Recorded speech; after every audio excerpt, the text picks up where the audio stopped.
Welcome dear friends, আশা করি আপনারা ভালো আছেন আর সুস্থ আছেন। ডিয়ার ফ্রেন্ডস, ডিসেম্বর 2023-এ যে নেট এক্সাম হয়ে গেছে সেখানে যে প্রশ্নগুলো এসেছিল সেগুলোকে আমরা সলভ করছি। এই জন্য অলরেডি আমরা রিসার্চের উপর যে প্রশ্নগুলো এসেছে সেগুলোকে সলভ করেছি এবং ডিআইয়ের প্রশ্নগুলোও আমরা সলভ করা শুরু করেছি।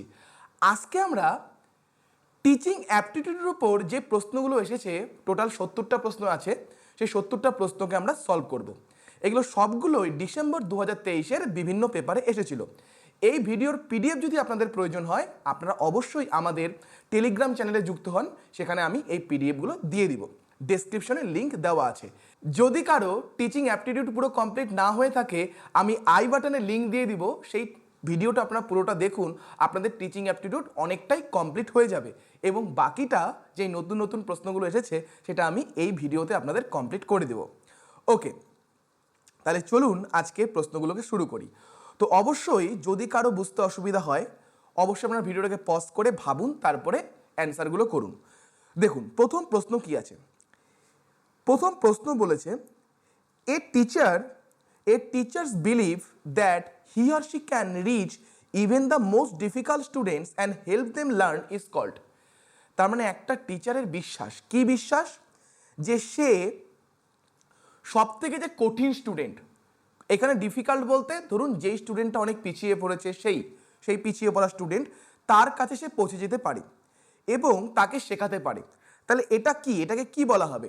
Teachers knowledge, understanding, teacher sense of, efficacy মানে হচ্ছে দক্ষতা, টিচার সেলফ পারসেপশন।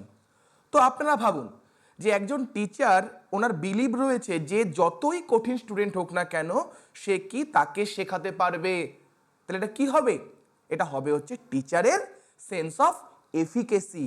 ওকে, নেক্সট দেখুন বলেছে ফ্লিপ একটা ICT tool allow users two record and share short video responses. Statement 2, Flip ICT tool is primarily used for video discussion and presentation। তো flip একটা ICT টুল রয়েছে, এটা সম্বন্ধে একটু আমরা পড়ে নেই, তারপর আমরা অ্যান্সারগুলো করব। What is Flip? Flip is a video based social learning platform that helps educators engage and assess their students. তার মানে কি বলছে? Flip is a video based social learning platform, এটা social learning platform that helps educators বলতে যারা teacher রয়েছে তারা educators, তারা সেখানে এনগেজ হতে পারে এবং কি স্টুডেন্টদের অ্যাসেস করতে পারে, স্টুডেন্টরা কতটা শিখেছে সেটাকে অ্যাসেস করতে পারে। It can be use to create and share short video clips as well as to view and respond to video created by others. মানে অন্যরা কি ভিডিও করেছে সেই কোনো ভিডিও ক্রিয়েট করা বা অন্যের ভিডিও শেয়ার করা বা সেই ভিডিওতে রেসপন্স করা, যেমন লাইক করা, কমেন্ট করা, এগুলো হচ্ছে রেসপন্স করা, এগুলো করা যেতে পারে। আর কি বলেছে? Flip is A free and easy way to create discussion in your classroom. It allows teachers to create a space for students to engage in a thoughtful conversation about their learning. Students can submit questions, video, picture, text, etc. and can receive response from entire class। তার মানে একজন student কি কোনো video, picture ইত্যাদি এই flip যেই প্ল্যাটফর্মটা রয়েছে সেখানে শেয়ার করতে পারবে। It is a virtual classroom. দেখুন ভার্চুয়াল ক্লাসরুম মানে, যেমন ভার্চুয়াল ক্লাসরুম মানে কি, ধরুন আপনি গুগল মিটের মাধ্যমে ক্লাস করছেন, এটা কি একটা ভার্চুয়াল ক্লাসরুম, মানে অ্যাকচুয়ালি ফিজিক্যালি না বাট ক্লাস হচ্ছে। Virtual classroom that allow students to communicate in a safe environment and allow teachers two monitor. তাহলে দেখুন প্রথমটা কি বলেছিল, এখানে আমরা ভিডিও রেকর্ড এবং শেয়ার করতে পারি।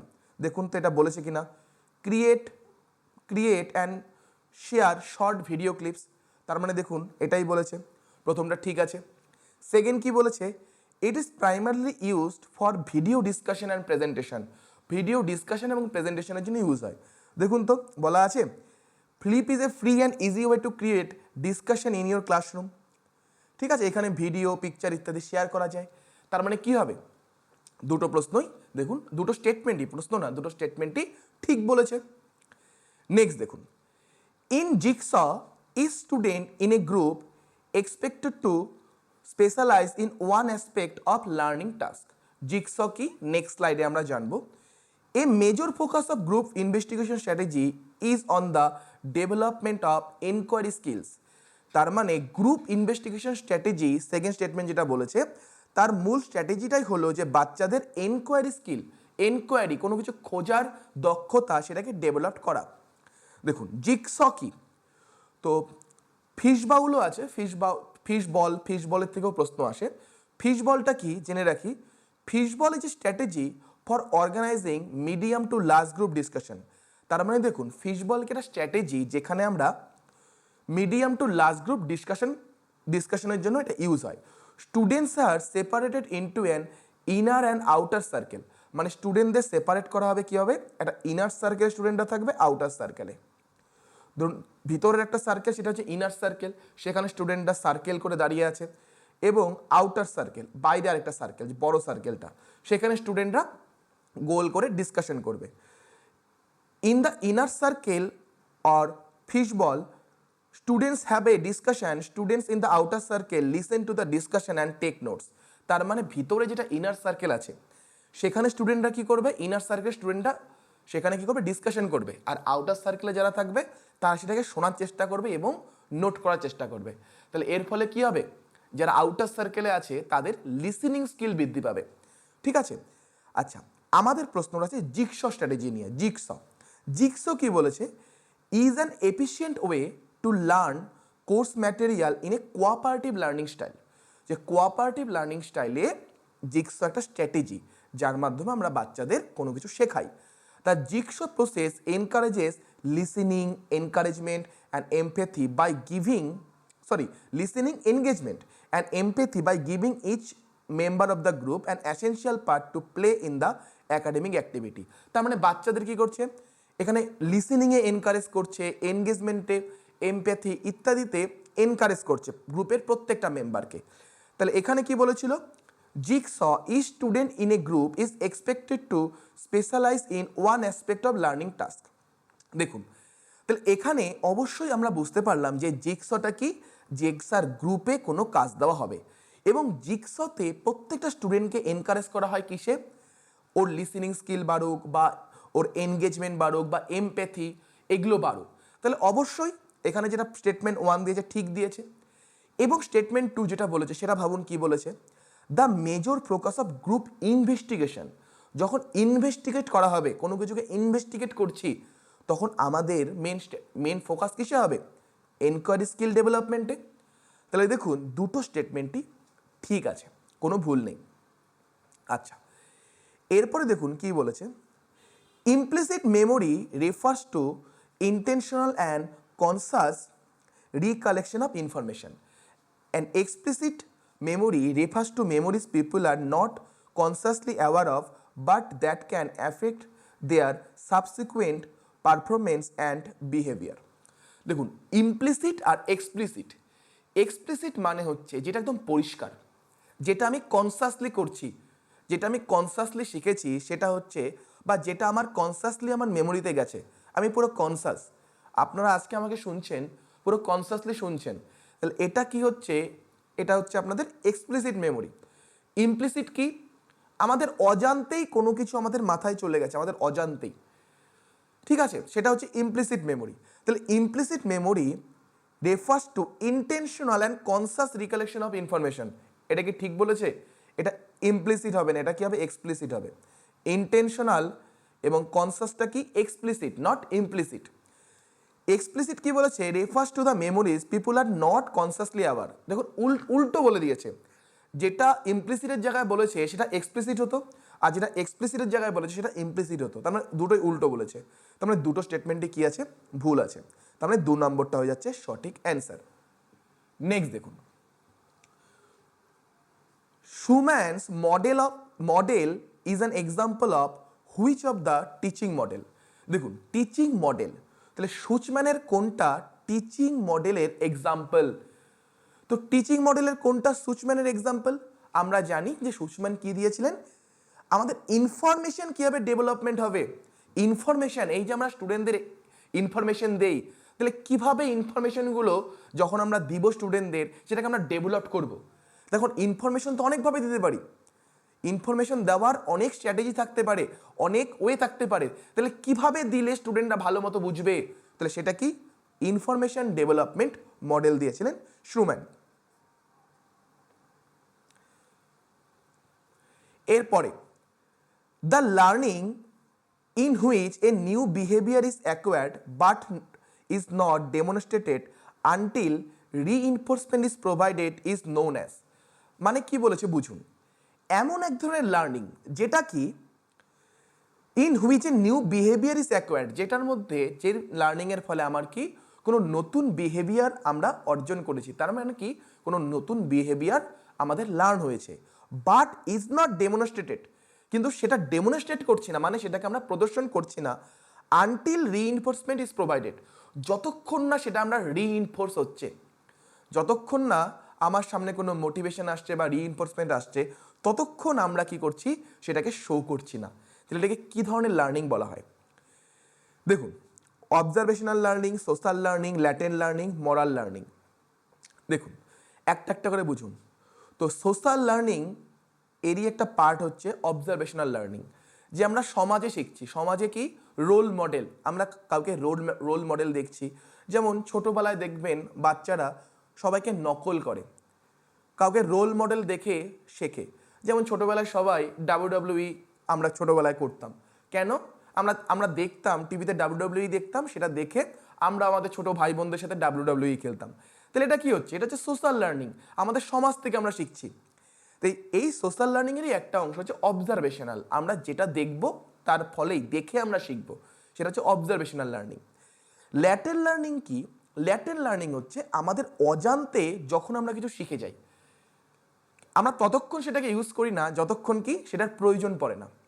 যেমন ছোটোবেলায় হয়তো আমরা মাকে দেখেছি ঘর ঝাড়ু দিতে, আমরা কিন্তু শিখিনি যে কীভাবে ঘর ঝাড়ু দিতে হয়, আমাকে মা শেখায়ও নি যে কীভাবে ঘর ঝাড়ু দিতে হবে, কিন্তু দেখেছেন হয়তো কোনো দিন ছোটো ছিলাম আমরা ঝাড়ু নিয়ে বেরিয়ে গেছি, দেখছি আজকে মার শরীর ঠিক নেই, মাকে খুব ভালোবাসি, আমরা ঝাড়ু নিয়ে বেরিয়ে গেছি যে আজকে আমি ঘর ঝাড় দিব, এবং ঘর ঝাড় দিচ্ছি। আমাদের কিন্তু শেখানো হয়নি, আমি আনইনটেনশনালি আনকনসিয়াসলি সেটা শিখে গেছি। ঠিক আছে, তাহলে এটা হচ্ছে ল্যাটেন্ট লার্নিং। আর মরাল লার্নিং, যেখানে আমরা মরাল ভ্যালুসগুলোকে শিখছি। ঠিক আছে, তাহলে এটা কী হবে? যেখানে আমাদের ততক্ষণ আমরা সেই কাজটা করব না যতক্ষণ সেটা রিইনফোর্স করা না হয়। তাহলে এটার অ্যান্সার হবে ল্যাটেন্ট লার্নিং, লুকায়িত শিখন। আচ্ছা, a teacher wants to assess students performance, একজন টিচার কি স্টুডেন্টের পারফরমেন্সকে অ্যাসেস করতে চায়, and wants to give immediate feedback, এবং ইমিডিয়েট ফিডব্যাক দেবে। Which software will select for the assessment? দেখুন এখানে কাহুট আছে, প্ল্যাটাগন, স্কিন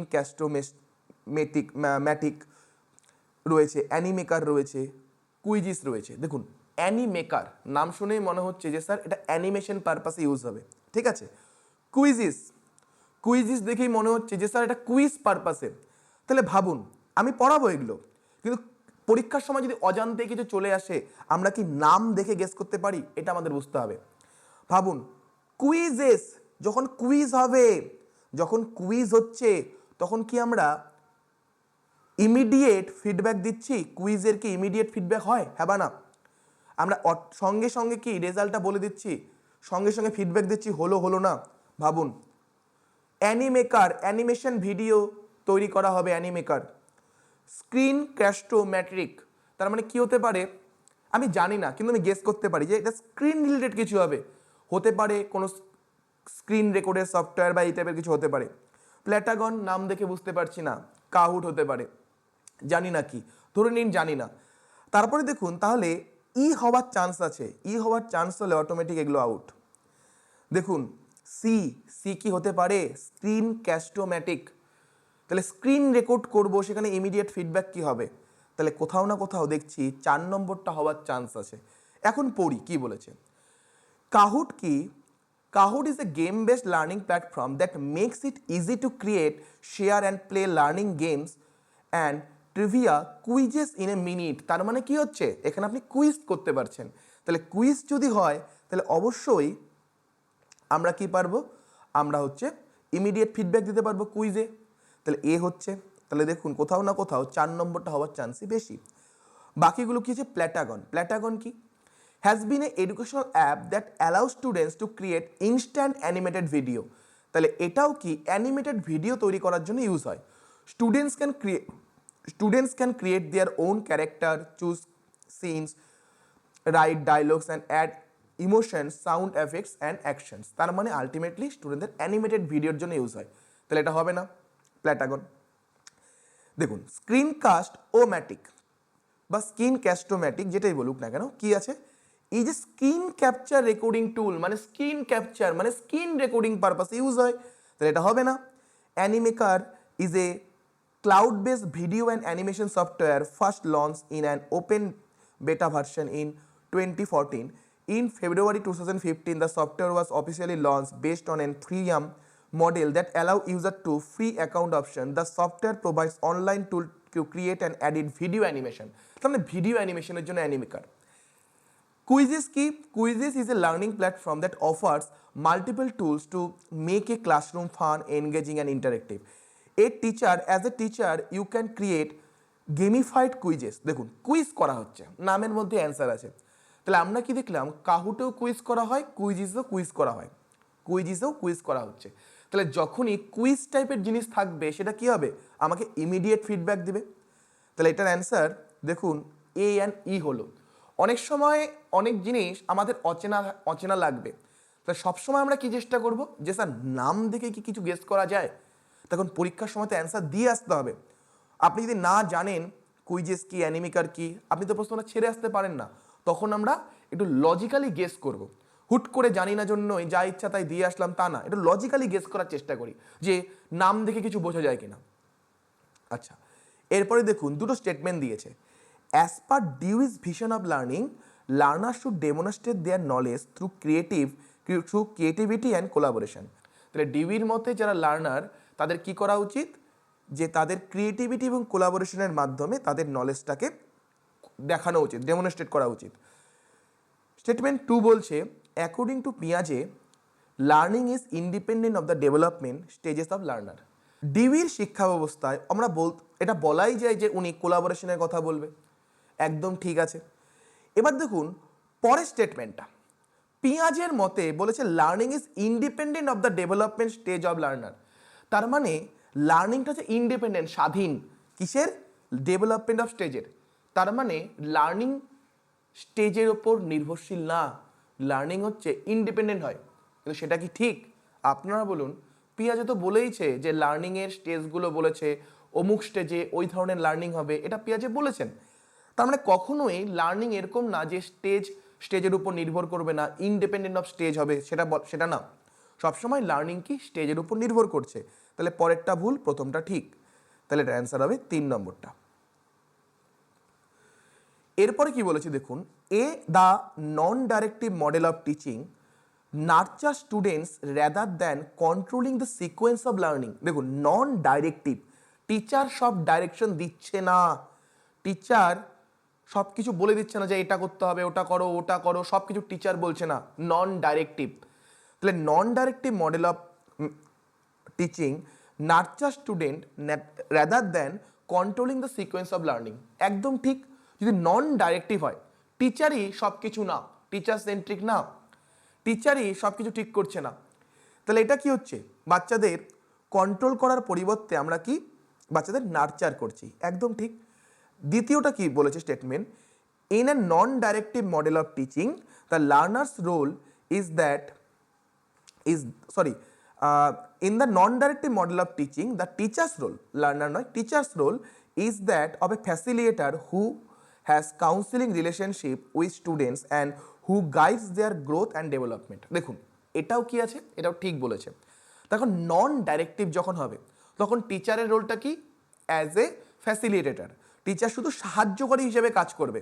কাদের? বাচ্চাদের সাহায্যকারী হিসেবে, এবং বাচ্চাদের মেইনলি গাইড করবে। তাহলে দুটো স্টেটমেন্টই দেখুন এখানে ঠিক আছে। নেক্সট দেখুন, in Charlotte Danielson's framework for teaching the domain of planning and preparation has following components. দেখুন এই ক্যারলোট অ্যান্ড ডেনিয়েলসনের যে যে টিচিং ফ্রেমওয়ার্ক রয়েছে সেখানে তিনি 4টা ডোমেনের কথা বলেছে এবং 4টা ডোমেনে বিভিন্ন কম্পোনেন্টস রয়েছে। সেই কম্পোনেন্টসগুলো কি আমরা একটু জেনে নিই। তো পরীক্ষার সময় এখান থেকে প্রশ্ন অন্য যে ডোমেনগুলো আছে সেখান থেকেও আসতে পারে। তাহলে দেখুন আমাদের এখানে কি বলেছে, কোন ডোমেনের কথা বলেছে, প্ল্যানিং অ্যান্ড প্রিপারেশন। তাহলে বাকি ডোমেনগুলো কি আছে, দ্য ক্লাসরুম এনভায়রনমেন্ট, তারপর আছে ইনস্ট্রাকশন বা লার্নিং এক্সপিরিয়েন্স, আরেকটা রয়েছে প্রফেশনাল রেসপন্সিবিলিটিস বা এটাকে বলা হয় টিচিং প্রিন্সিপাল, ঠিক আছে, প্রিন্সিপাল অফ টিচিং যেটাই আছে। তো এই ধরনের 4টা ডোমেন রয়েছে। তাহলে আমরা শুধু ফোকাস করব প্ল্যানিং অ্যান্ড প্রিপারেশনে। তাহলে প্ল্যানিং অ্যান্ড প্রিপারেশনে দেখুন 1 2 3 4 5 6 টোটাল 6টা কম্পোনেন্টস রয়েছে, ঠিক আছে। তো আমাদের এখানে দেখুন 5টা দেওয়া আছে, সেই 5টার মধ্যে কোনগুলো হবে সেটা আমাদের বের করতে হবে। দেখুন প্রথমটা কি বলেছে, demonstration of knowledge of content and pedagogy. Demonstration of knowledge of content and pedagogy, এটা কি আছে দেখি। Demonstration of knowledge content and pedagogy, তার মানে ডি নাম্বার আছে। যখনই ডি নাম্বার হলো তার মানে প্রথমটা আউট, সবগুলোতে বাকিগুলোতে ডি আছে। এবার দেখুন demonstration of knowledge of students, demonstrating knowledge of students, এটা কি রয়েছে দেখি। ডেমনস্ট্রেটিং নলেজ অফ রিসোর্স রয়েছে, স্টুডেন্টস নেই। আচ্ছা, সি নম্বর কি বলেছে, setting instructional outcomes, setting instructional outcomes, setting instructional outcomes এটাও রয়েছে, তার মানে বিও রয়েছে। তার মানে দেখুন বি সবগুলোতেই রয়েছে।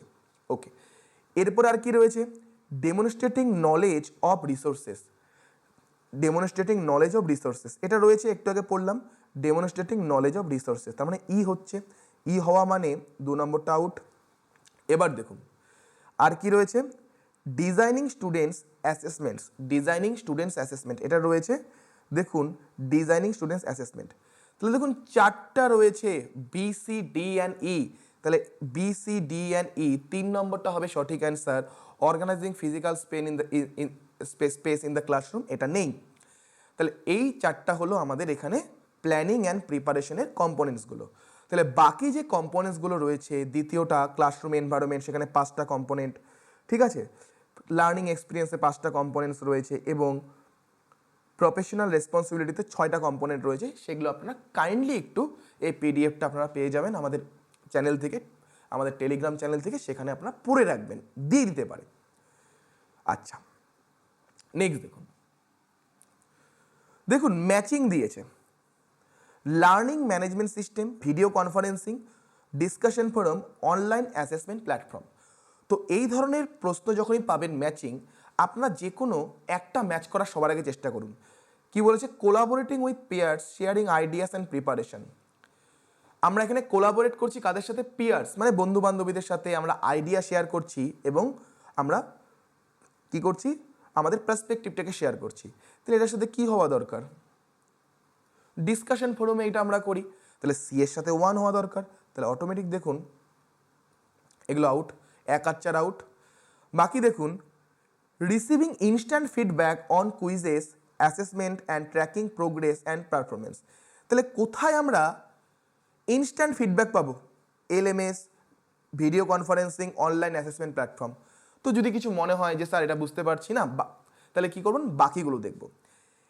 Assessing course material and assignment any time any হোয়ার, আমরা অ্যাসেস করছি, কি অ্যাসেস করছি, আমাদের course material, assignment any time any হোয়ার, যে কোনো সময় যে কোনো জায়গা থেকে আমরা কোর্স ম্যাটেরিয়ালগুলোকে অ্যাসেস করছি। 4 নম্বর কি বলেছে, participating in live online class session and discussion from remote location. তাহলে এটা কি হবে বলুন, যখন আমরা ভিডিও সেশন করছি, অনলাইন ক্লাস সেশন ডিসকাশন করছি, লাইভ অনলাইন ক্লাস সেশন করছি ফ্রম রিমোট লোকেশন অলসো, তাহলে এটা কি হবে, participation in a live online class session and discussion from remote location also. তাহলে এটা কি হবে, ভিডিও কনফারেন্সিং হবে। তাহলে বি এর সাথে 4, তাহলে বি এর সাথে 4 দেখুন কোথায় আছে, 3 নম্বরে আছে। তাহলে 1 এর সাথে 3, এলএমএস যেটা বলেছে accessing course material and assignment any time any where. B এর সাথে কি হলো, বি এর সাথে 4 হলো, সি এর সাথে 1 হলো, আর ডি এর সাথে কি হবে, ডি এর সাথে তাহলে 2 নম্বর হচ্ছে receiving instant feedback on quizzes and assessment tracking progress and performance. দেখুন, যখন অ্যাসেসমেন্ট হবে, আমাদের মূল্যায়ন হবে, তখন কি হচ্ছে, যখন অনলাইন মূল্যায়ন হচ্ছে আমরা ইনস্ট্যান্ট ফিডব্যাক পাচ্ছি, তাহলে এটা অ্যান্সার কী হচ্ছে, 3 নম্বরটা হচ্ছে। নেক্সট দেখুন, which of the following are not example of positive teacher student relationship. তার মানে এখানে যে 5টা দিয়েছে ABCDE, এই 5টার মধ্যে কোনটা positive teacher centric teacher student relationship না? পজিটিভ না মানে কি negative. A teacher who punishes students for asking question, একজন টিচার যে হচ্ছে স্টুডেন্টদের পানিশ করে, প্রশ্ন জিজ্ঞাসা করায়, তাহলে এটা কি পজিটিভ না নেগেটিভ? Obviously negative. তাহলে আমাদের বলেছে কোনটা পজিটিভ না, তাহলে অবশ্যই এটা আমাদের হবে এ হচ্ছে পজিটিভ না, যেহেতু বলেছে, তাহলে প্রথম option out, last option out. A teacher who provides students with positive feedback and constructive criticism, একজন টিচার যে হচ্ছে স্টুডেন্টদের পজিটিভ ফিডব্যাক দেয় এবং কনস্ট্রাকটিভ ক্রিটিসিজম করে, এমন ক্রিটিসিজম যেখানে বাচ্চার আলটিমেটলি ডেভেলপমেন্টই হবে, তাহলে এটা তো পজিটিভ। আমাদের বলছে কোনটা পজিটিভ নয়, তার মানে কি, তার মানে 9টা বলেছে, তাহলে বিটা তো পজিটিভ, আমার পজিটিভ 9টা বলেছে, তার মানে বি হবে না। তাহলে বি যদি না হয় আমার দেখারই প্রয়োজন নেই, তাহলে A, D and E হবে answer. A teacher who humiliates his or her students, a teacher who ignores the needs and concern of his or her students. Okay, তার মানে এটা কি হচ্ছে A, D and E। দেখুন এরপরে কি আছে, Swayam, Udemy, Skillshare, Khan Academy. তাই দেখুন কোনটা কি হবে আমাদের বলেছে, আমরা মেলাই। Paid course on creative and exceptional topic, free course from Indian universities, video lectures and interactive exercise from kindergarten to 12 students, paid course on various topics. তাহলে আপনারা বলুন এই 4টা যে রয়েছে, এই 4টার মধ্যে কোনটা free course from Indian universities হবে, কোনটা ফ্রি কোর্স হবে? তো এখানে যে 4টা অপশন দিয়েছে তার মধ্যে অবশ্যই সয়ামটা হওয়া প্রয়োজন, তাহলে 1-এর সাথে 2 আর দেখার প্রয়োজন নেই, 1-এর সাথে 2 দেখুন, এর সাথে 2, 1-এর না, এর সাথে 2 একটা জায়গাতেই রয়েছে। এবার দেখুন এই যে উডেমি, সয়াম আমি আর দেইনি, তখন সয়ামের ওপর অলরেডি ভিডিও আছে, দেখুন টিচিং অ্যাপটিটিউডের যে পুরো ভিডিওটা আছে সেখানে সয়াম সম্বন্ধে অনেক কিছু বলেছি, পুরো সয়ামটাকে কমপ্লিট করেছি, সয়াম প্রভা যেগুলো রয়েছে। উডেমি কি, Udemy is a platform that allows instructor to build online course on their preferred topics. তার মানে উডেমিটা অনলাইন কোর্স এখান থেকে করা যায়, ঠিক আছে, অনলাইন কোর্সের জন্য Udemy. Using Udemy's course development tools, instructor and upload video source code for development.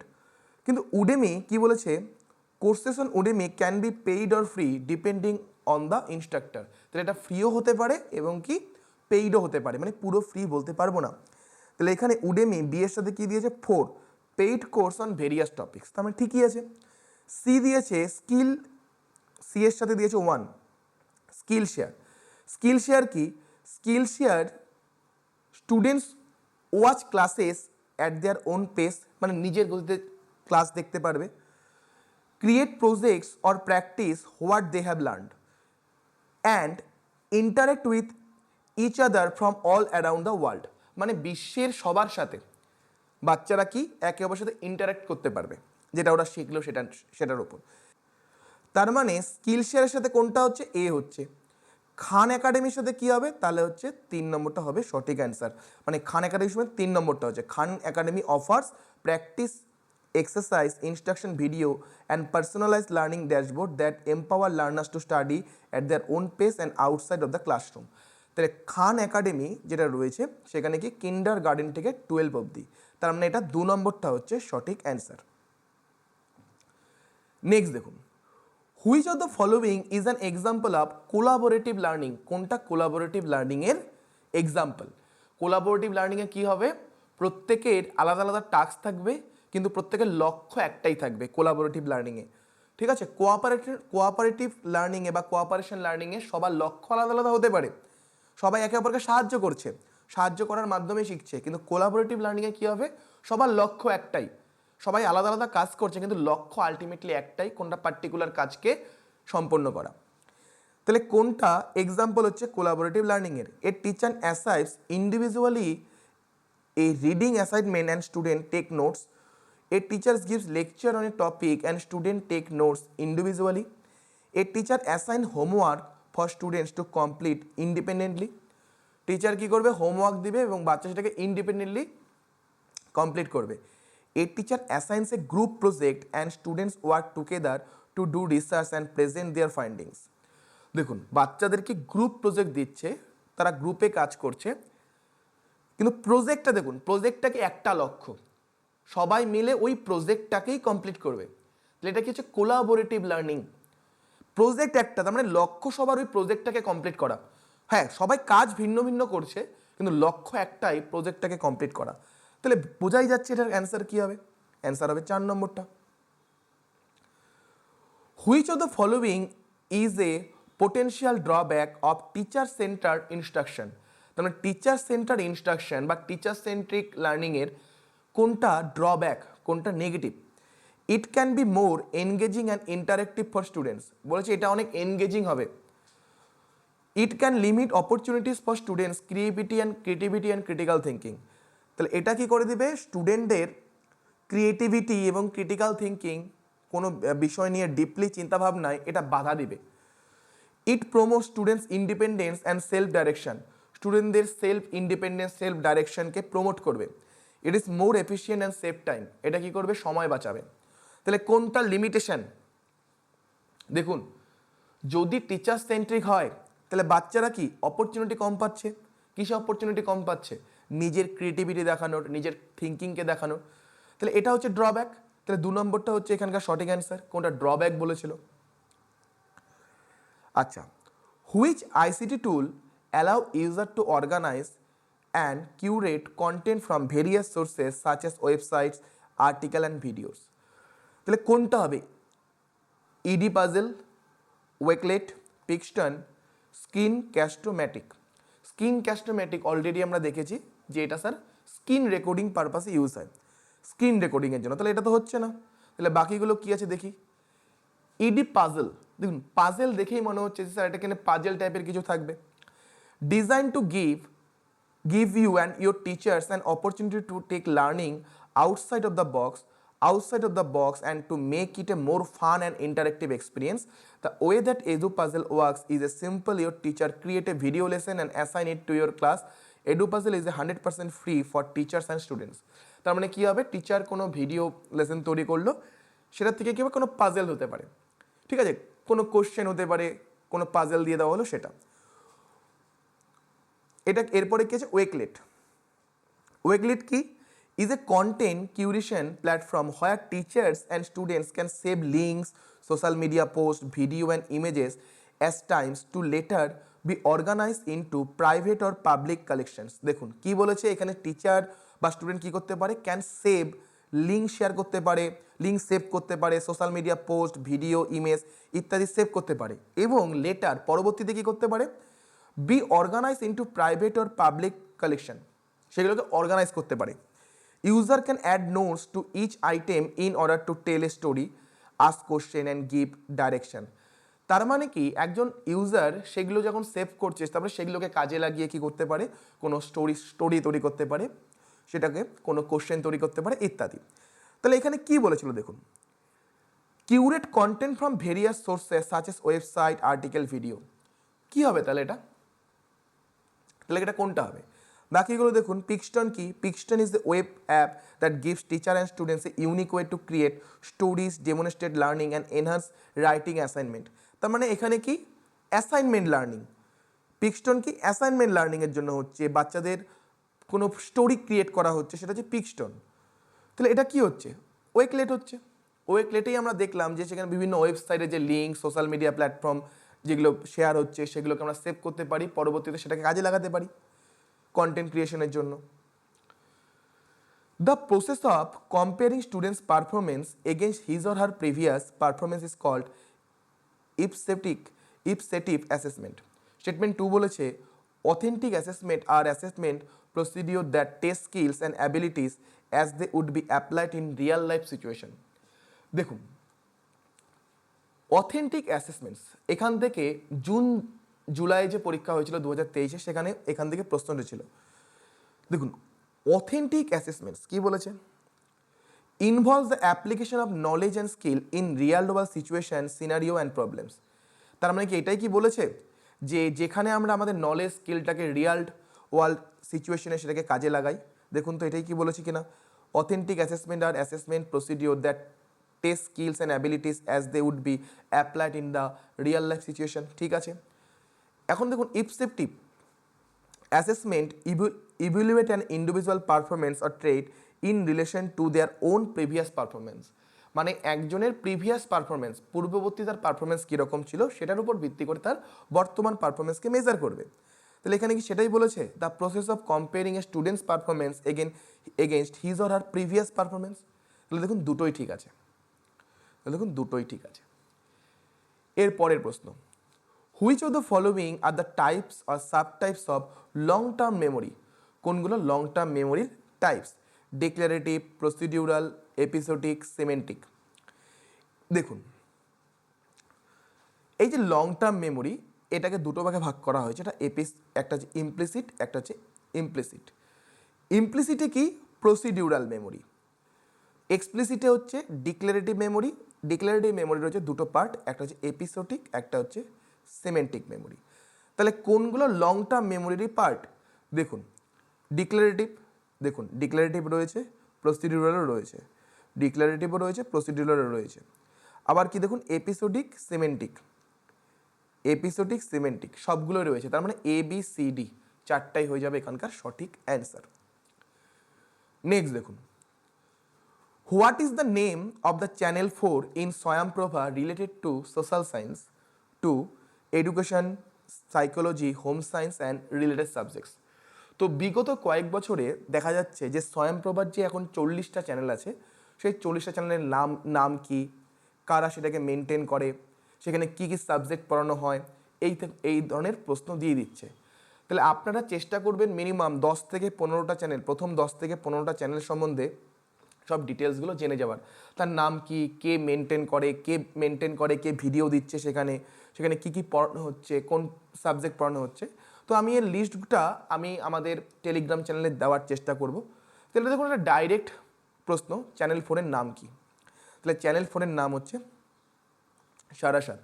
ঠিক আছে, তো চ্যানেলগুলোর নাম কাইন্ডলি মনে রাখবেন এবং কী কী সাবজেক্ট পড়ানো হয়।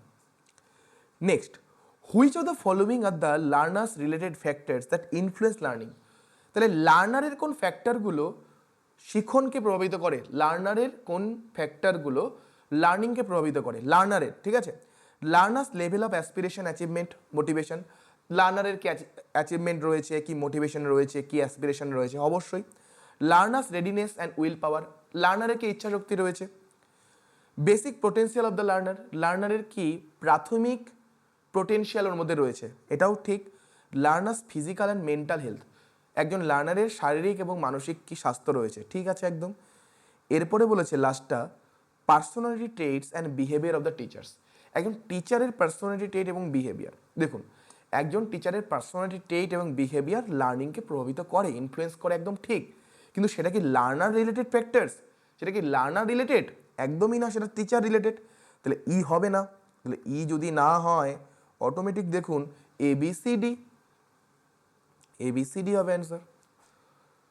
ওকে, এবার কি বলেছে দেখুন, the organized body of information stored in memory that bias the way new information is interpreted, stored and recalled is known as. তার মানে আমাদের মাথায় কি বলেছে, মেমোরিতে কোনো ইনফরমেশন স্টোর আছে, যেটা কিনা কি করে, কোনো নিউ ইনফরমেশনকে ইন্টারপ্রিট করে, স্টোর করে বা রিকল করে। সেটাকে কি বলবো? কি বলেছে পিয়াজে? সেটাকে স্কিমা বলেছে।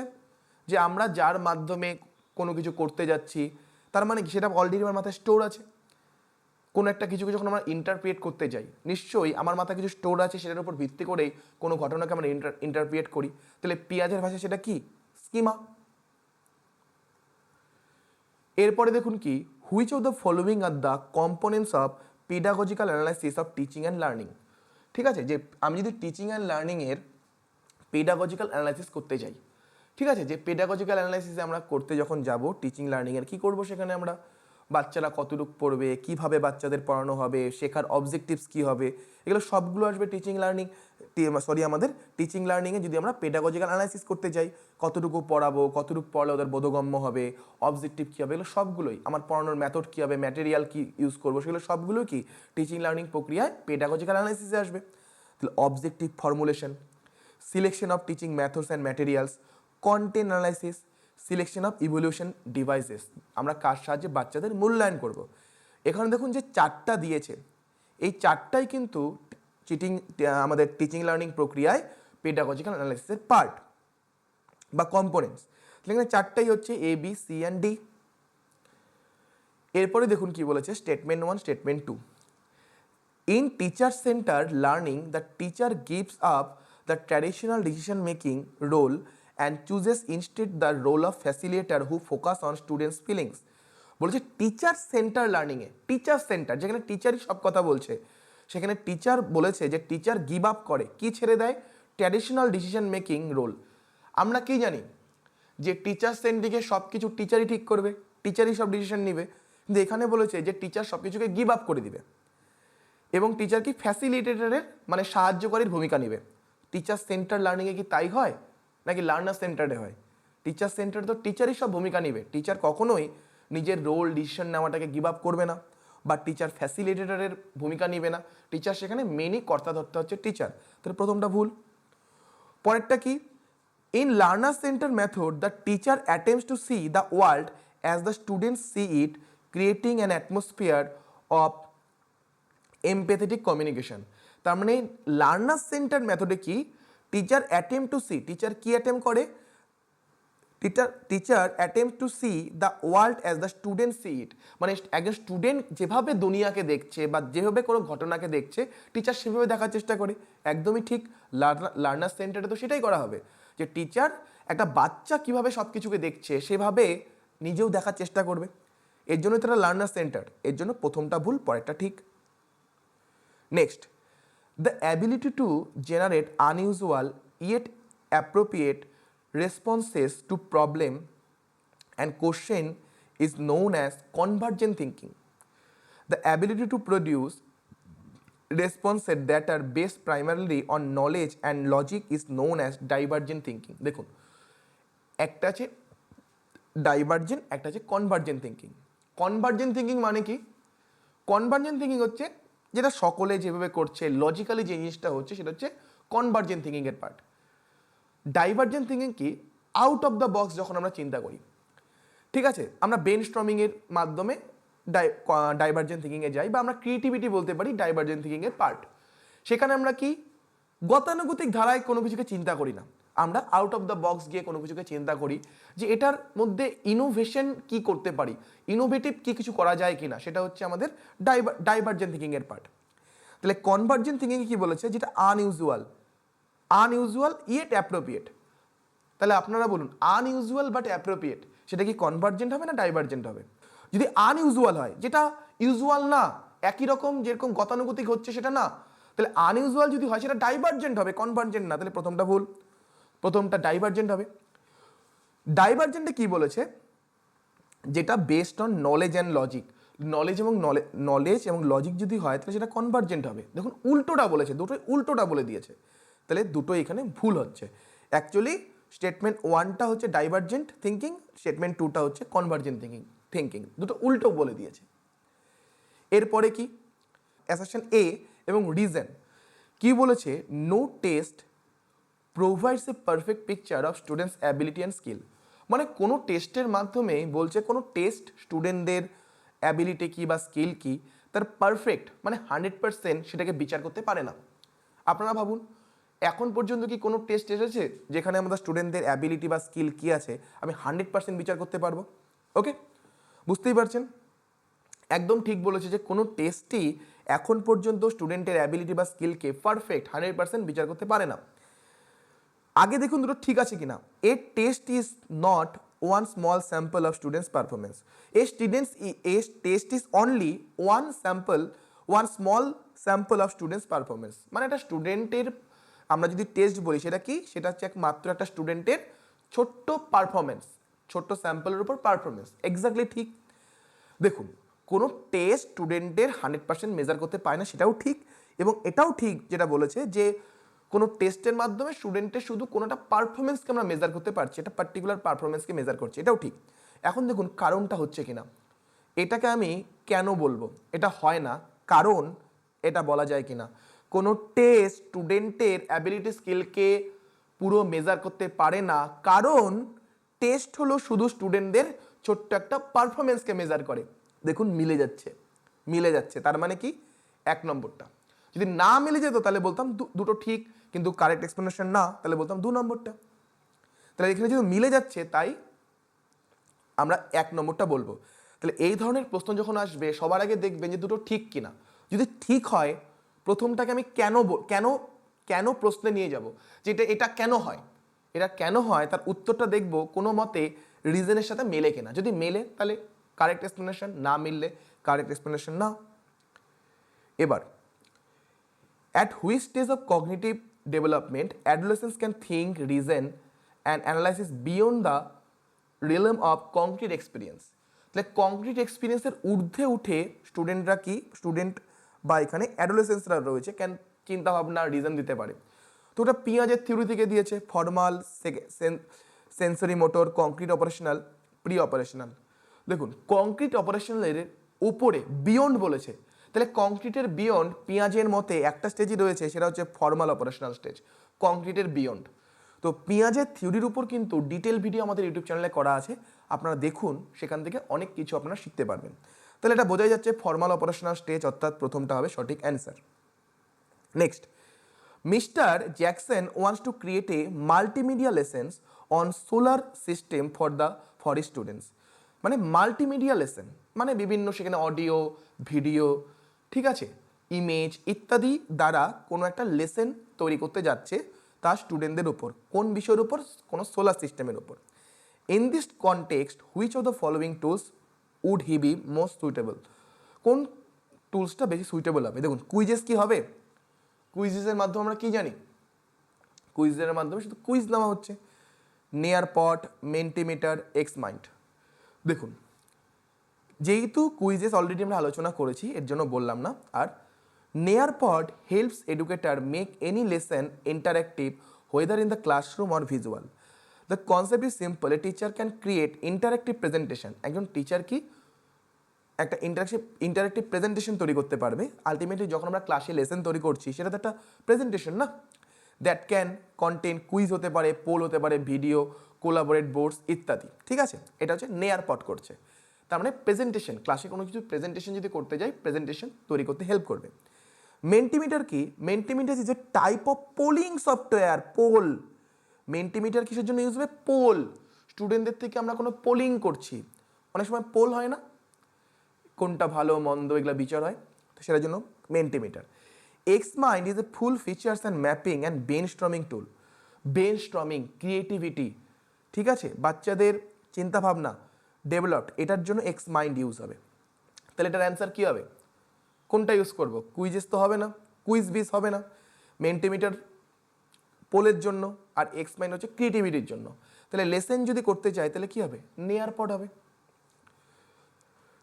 ওকে, a relation in which a less experienced learner acquire knowledge and skill under the guidance of an expert is known as।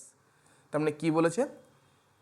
A relationship, একটা রিলেশনশিপ যেখানে কি একজন কম অভিজ্ঞ লার্নার সে কি কোনো নলেজকে অর্জন করে, কোনো নলেজ এবং স্কিলকে অর্জন করে under the guidance of A expert. কোনো এক্সপার্টের তত্ত্বাবধানে বা গাইডেন্সে একজন কম অভিজ্ঞ লার্নার কোনো নলেজ এবং স্কিলকে অ্যাকোয়ার করে, তাকে কি বলে? দেখুন এই যে এখানে বলেছে কি অ্যাপ্রিয়েন্টিসশিপ ইজ অ্যান অ্যানসিয়েন্ট আইডিয়া। এই যে রয়েছে অ্যাপ্রিয়েন্টিসশিপ, এটা কি একটা অ্যানসিয়েন্ট আইডিয়া, মানে পুরনো কোনো ধারণা। সেখানে কি করা হতো? Skill have been taught by others for centuries, কাউকে স্কিল শেখানো হতো।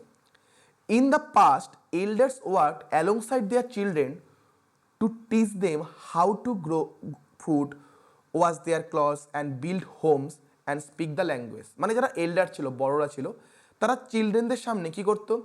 কীভাবে খাবার তৈরি করতে হয়, কীভাবে ক্লথ জামা কাপড় ওয়াশ করতে হয়, বা কীভাবে বাড়ি তৈরি করতে হয়, কীভাবে ল্যাঙ্গুয়েজ কোনো ল্যাঙ্গুয়েজে কথা বলতে হয়, এগুলো কি যারা এল্ডার ছিল, বড়রা ছিল, তারা ছোটদের সামনে করতো। কেন করতো? যেন ছোটরা সেটা দেখে শেখে। তাহলে এটাই হচ্ছে কি কগনিটিভ অ্যাপ্রিহেন্টিভ। তাহলে এখানে তো এটাই বলেছে যে লেস এক্সপিরিয়েন্স যারা রয়েছে তারা নলেজ স্কিলকে অ্যাকোয়ার করবে এক্সপার্টের থেকে। ঠিক আছে, তাহলে এটার অ্যান্সার কগনিটিভ অ্যাপ্রিহেন্টিভ হচ্ছে। তাহলে এই যে কগনিটিভ অ্যাপ্রিহেন্টিভ রয়েছে তার 6টা পার্ট রয়েছে, 6টা পার্টের নাম শুধু মনে রেখে যান, পরীক্ষায় প্রশ্ন দিলেও দিতে পারে। আচ্ছা, নেক্সট দুটো স্টেটমেন্ট 1, স্টেটমেন্ট 2। স্টেটমেন্ট 1 বলছে assessment of learning is based on. Assessment of learning কি? যেটা সামেটিভ শেষে হচ্ছে, সেটা কিসের উপর বেস করে তৈরি করা হবে? Constructive feedback two enhance learning. Constructive feedback, যেই ফিডব্যাকের মাধ্যমে বাচ্চাদের কিভাবে উন্নতি হবে সেটা আমরা করব, সেই ফিডব্যাকটাকে বলা হচ্ছে কনস্ট্রাকটিভ ফিডব্যাক। যেই ফিডব্যাকটা এমন দিচ্ছি যেখানে বাচ্চাদের কোন জায়গায় ভালো করলে কি করলে ভালো হয় সেটা আমরা বলছি, তাহলে সেটা কি হচ্ছে? Constructive feedback. তাহলে বলছে যে অ্যাসেসমেন্ট অফ লার্নিংটা কিসের উপর বেস করে তৈরি হবে?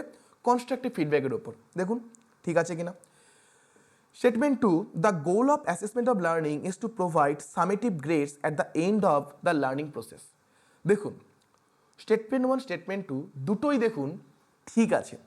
দেখুন অ্যাসেসমেন্ট অফ লার্নিং কার উপর বেস করে তো হবে? অবশ্যই বাচ্চাদের ফিডব্যাক যেগুলো দিচ্ছি সেগুলোর উপর বেস করেই তো ফাইনালি বাচ্চার অ্যাসেসমেন্ট হবে, সেটা বেস করেই তো হচ্ছে।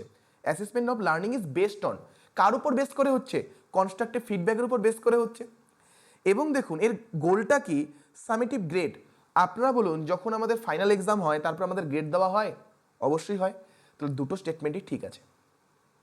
আচ্ছা, নেক্সট দেখুন, according to principal of Associationism of mental operation, which law state that one idea leads to another because in the past they have occurred together in terms of either time or space.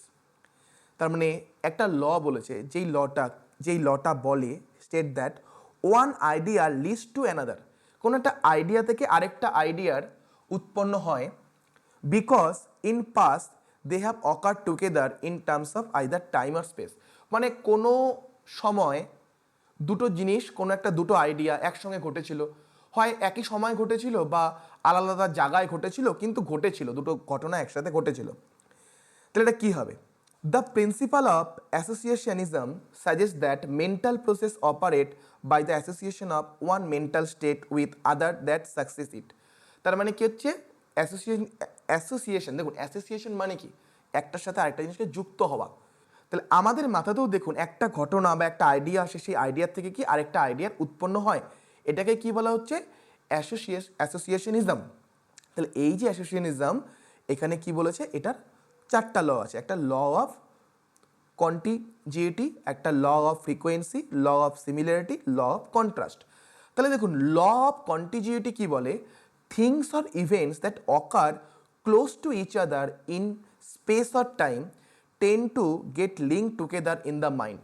তার মানে যদি দুটো ঘটনা দুটো আলাদা আলাদা space, মানে দুটো আলাদা আলাদা স্থানে ঘটেছে, আলাদা আলাদা ঘটনা দুটো আলাদা আলাদা জায়গায় ঘটেছে, তাহলে সেই দুটো ঘটনাকে কি করতে পারি আমরা? অনেক সময় অ্যাসোসিয়েট করে ফেলি। বা দুটো ঘটনা কি হয়েছে?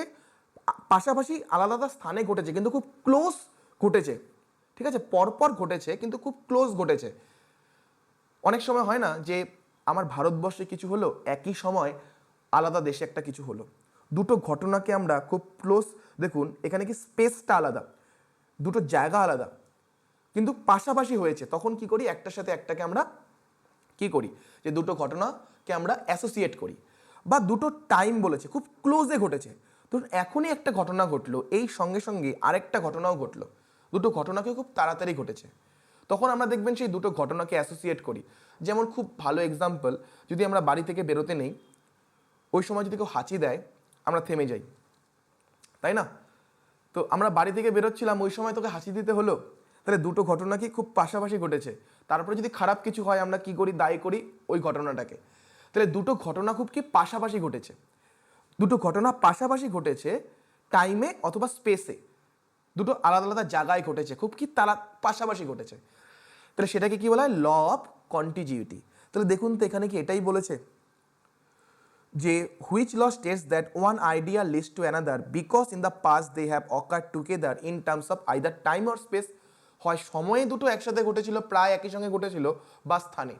তাহলে এটা কি হবে? Law of contiguity.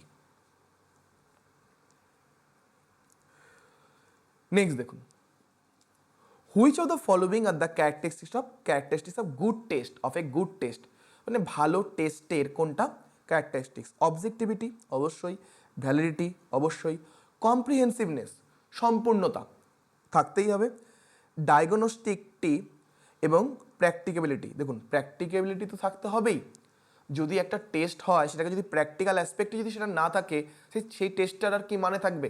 তাহলে প্র্যাকটিক্যাল অ্যাসপেক্টও থাকা প্রয়োজন, থাকা প্রয়োজন, থাকা প্রয়োজন যেন শেষ থাকবে না, 3 নম্বরটা থাকবে না। অবজেক্টিভিটি ভ্যালিডিটি থাকা দরকার, এ এবং বিও থাকতে হবে, কম্প্রিহেন্সিভনেসও থাকা দরকার। তাহলে দেখুন সবগুলোই থাকা দরকার, এ বি সি ডি অ্যান্ড ই, 5টাই থাকতে হবে। এরপরে দেখুন কি বলেছে, the memory for general knowledge and facts about the world as well as the memory for rules of logic that use to deduce other facts is known as. দেখুন মেমোরির উপর already আমাদের চ্যানেলে ডিটেল ভিডিও আছে, সেটা আপনারা দেখুন, আপনারা অনেক কিছু সেখানে শিখতে পারবেন যে কোন মেমোরি কখন ইউজ হয়, ঠিক আছে, শর্ট টার্ম মেমোরি কখন, লং টার্ম মেমোরি কখন, কতক্ষণ তার স্থায়িত্ব, সব কিছু বলা আছে। তাহলে the memory for general knowledge and facts about the world as well as the memory for rules of logic, তাহলে লজিক লাগাচ্ছি, লজিক থেকে কিছু হবে, তার মানে কি হবে? সেটা সিমেন্টিক মেমোরি হবে। লজিক থেকে যেহেতু অর্থ আসবে, লজিক থেকে কি আসবে? তার মিনিং আসবে। সিমেন্টিক মানে কি? যখন কোনো কিছুর মিনিং আসছে। আচ্ছা, বলেছে Carl Rogers is proponent of non directive model of teaching. আমরা জানি যে কাউন্সিলিংয়ের ক্ষেত্রেও নন ডাইরেক্টিভ কাউন্সিলিং দিয়েছেন হচ্ছে কার্ল রজার্স। দেখুন এটাও ঠিক আছে, Carl Rogers is a proponent of non directive model of teaching. Non directive, যে টিচার সব কিছু বলে দিবে না, টিচার ফ্যাসিলিটেটর হিসেবে কাজ করবে, টিচার বাচ্চার ভিতর থেকে সব কিছু বের করবে। Rogers extended to education in the view of therapy as a mode of learning. তাহলে রজার কি extended the education his view of therapy as a mode of learning. তাহলে রজার কি করে? Extended to education his view of therapy. দেখুন therapy দিত, যেটা আমরা বললাম কাউন্সিলিং, কাউন্সিলিং হচ্ছে এক ধরনের থেরাপি। তাহলে Roger extended to education his view of therapy, তার মানে তার যে থেরাপির যে ভিউটা ছিল সেটাই কি সে এডুকেশনে কি করেছিল? এক্সটেন্ড করেছিল as a mode of learning. একদম ঠিক। দেখুন দুটো স্টেটমেন্টই ঠিক আছে। এবার দেখুন, learning is also consider as a social construct, যেটা সমাজ তৈরি করে। অবশ্যই লার্নিং যেটা করছি আমরা, কি লার্ন করব সেটা তো সমাজ দ্বারা নির্ধারিত হচ্ছে না। আমি কি শিখবো, কোনটা কোন শেখাটা আমার জন্য ভালো মন্দ, সেটা সমাজ নির্ধারণ করছে। Social construct is characterised by development of socially desired behaviour. দেখুন কি বলছে, social construct is characterised by, যেটাকে আমরা সোশ্যাল কনস্ট্রাক্ট বলছি, সেটা কার দ্বারা? সেটার ক্যারেক্টারিস্টিক কি? Development of socially desirable behaviour, মানে সমাজ যে বিহেভিয়ারটা ডিজায়ার করে, সমাজ যেটা আশা করছে, ডিজায়ার করছে, সেই বিহেভিয়ারটা যে বৈশিষ্ট্য, সেটাই হচ্ছে কি? Social construct. Social construct is characterize, social কনস্ট্রাক্টের একটা বৈশিষ্ট্য কি? এটা সমাজের ডিজায়ার্ড বিহেভিয়ার দ্বারা ডেভেলপড হচ্ছে। একদম ঠিক, দুটো স্টেটমেন্টই কারেক্ট দিয়েছে। নেক্সট দেখুন, planning and preparation, instruction, classroom environment, professional responsibilities, communicating with students, establishing a culture for learning, reflecting on teaching, setting instructional outcomes. তাহলে দেখুন, সেটিং ইনস্ট্রাকশনাল আউটকামস এটা কখন হবে? প্ল্যানিং প্রিপারেশনে হবে, ইনস্ট্রাকশনে হবে, ক্লাসরুম এনভায়রনমেন্টে হবে, প্রফেশনাল রেসপন্সিবিলিটিতে হবে। আপনি কখন ইনস্ট্রাকশনাল আউটকামগুলোকে সেট করবেন, আপনি কখন অবজেক্টিভগুলোকে সেট করবেন? যখন আপনি ক্লাসের প্রথমে সব কিছু প্ল্যানিং করবেন তখন। তাহলে এর সাথে 4, আপনি যখন পড়াবেন তখনই তো আপনি ঠিক করবেন না যে আজকে আমার ক্লাসের আউটকাম আমি কী চাই, তাই না? তাহলে প্রথমে ঠিক করবেন। এবার দেখুন ক্লাসরুম এনভায়রনমেন্ট, দেখুন বি এর সাথে 1, এ এর সাথে 4, বি এর সাথে 1। এখন ক্লাসরুম এনভায়রনমেন্ট কোনটা হবে? কমিউনিকেটিং উইথ স্টুডেন্টস এটা হবে, না establishing a culture for learning? এটা একটা আমরা কি করছি, সরি, বি এর সাথে 1 দিয়েছে, তাহলে ক্লাসরুম এনভায়রনমেন্ট এবং প্রফেশনাল রেসপন্সিবিলিটির মধ্যে কোনটা পড়বে? Establishing a culture for learning এটা হবে, না রিফ্লেক্টিং অন টিচিং? দেখুন, রিফ্লেক্টিং অন টিচিং, আমি কি পড়ালাম সেটাকে আমি রিফ্লেক্ট করছি। কেন রিফ্লেক্টিং করছি? যেন আমি আমার পড়ানোটাকে আরও ইমপ্রুভ করতে পারি। তাহলে সেটা কি প্রফেশনাল রেসপন্সিবিলিটির মধ্যে পড়ছে। তাহলে ডি এর সাথে 3, তাহলে এর সাথে 4, বি এর সাথে 1, সি এর সাথে 2, সি এর সাথে 2 হচ্ছে আমাদের। ইনস্ট্রাকশনে কি হচ্ছে? ইনস্ট্রাকশনে হচ্ছে কমিউনিকেটিং উইথ স্টুডেন্টস। যখন আমি ইনস্ট্রাকশন দিচ্ছি তখন কি হচ্ছে? স্টুডেন্টদের সাথে কমিউনিকেশন হচ্ছে। ক্লাসরুম এনভায়রনমেন্টে কি হচ্ছে? ক্লাসরুম এনভায়রনমেন্টে establishing a culture for learning. যখন ক্লাসরুম এনভায়রনমেন্ট তৈরি করব তখন কি হবে? এমন একটা কালচার তৈরি করব যেখানে সবাই শিখতে চাচ্ছে, এমন একটা কালচার হবে। তাহলে 2 নম্বরটা হচ্ছে সঠিক অ্যান্সার। এবার দেখুন, when a pin pricks our finger we withdraw the pin. যখন একটা পিন আমাদের কি বলবো, আমাদের আঙ্গুলে লাগে, আমরা কি করি? সঙ্গে সঙ্গে হাতটা সরিয়ে নিই না, পিনটাকে সরিয়ে নিই না? তাহলে এটা কী ধরনের behaviour? Emotional instinct, reflex action, biological instincts, intellectual instincts. দেখুন, আমাদের এটাকে কি বলা হয়? প্রতিবত্ত কি আমরা পড়েছিলাম?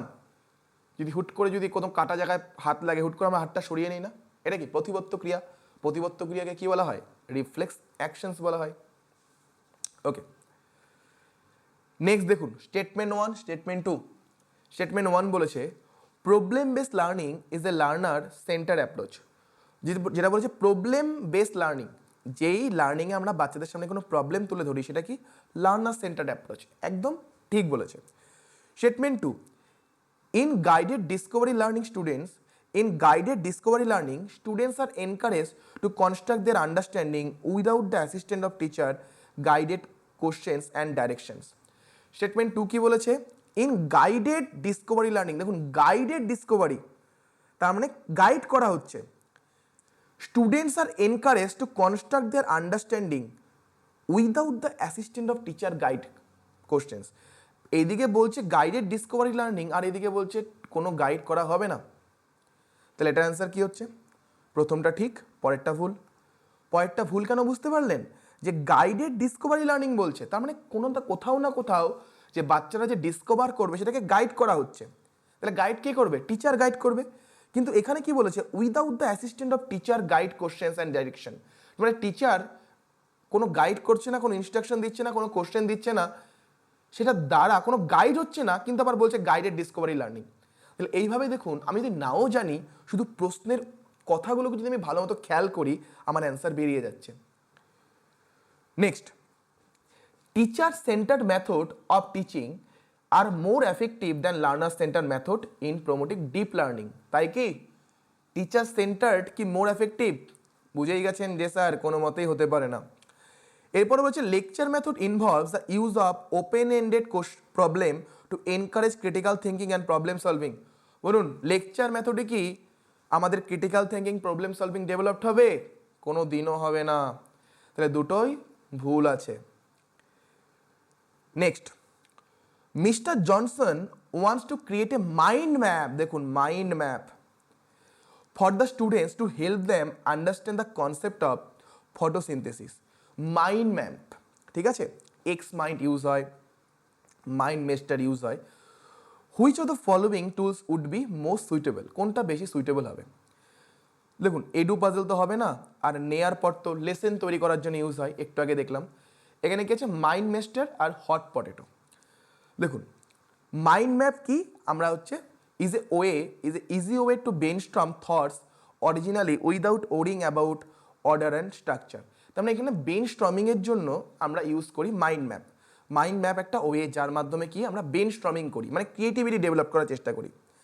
দেখুন, মাইন্ড মেস্টার কি? Is a online collaborative knowledge based mind mapping টুল।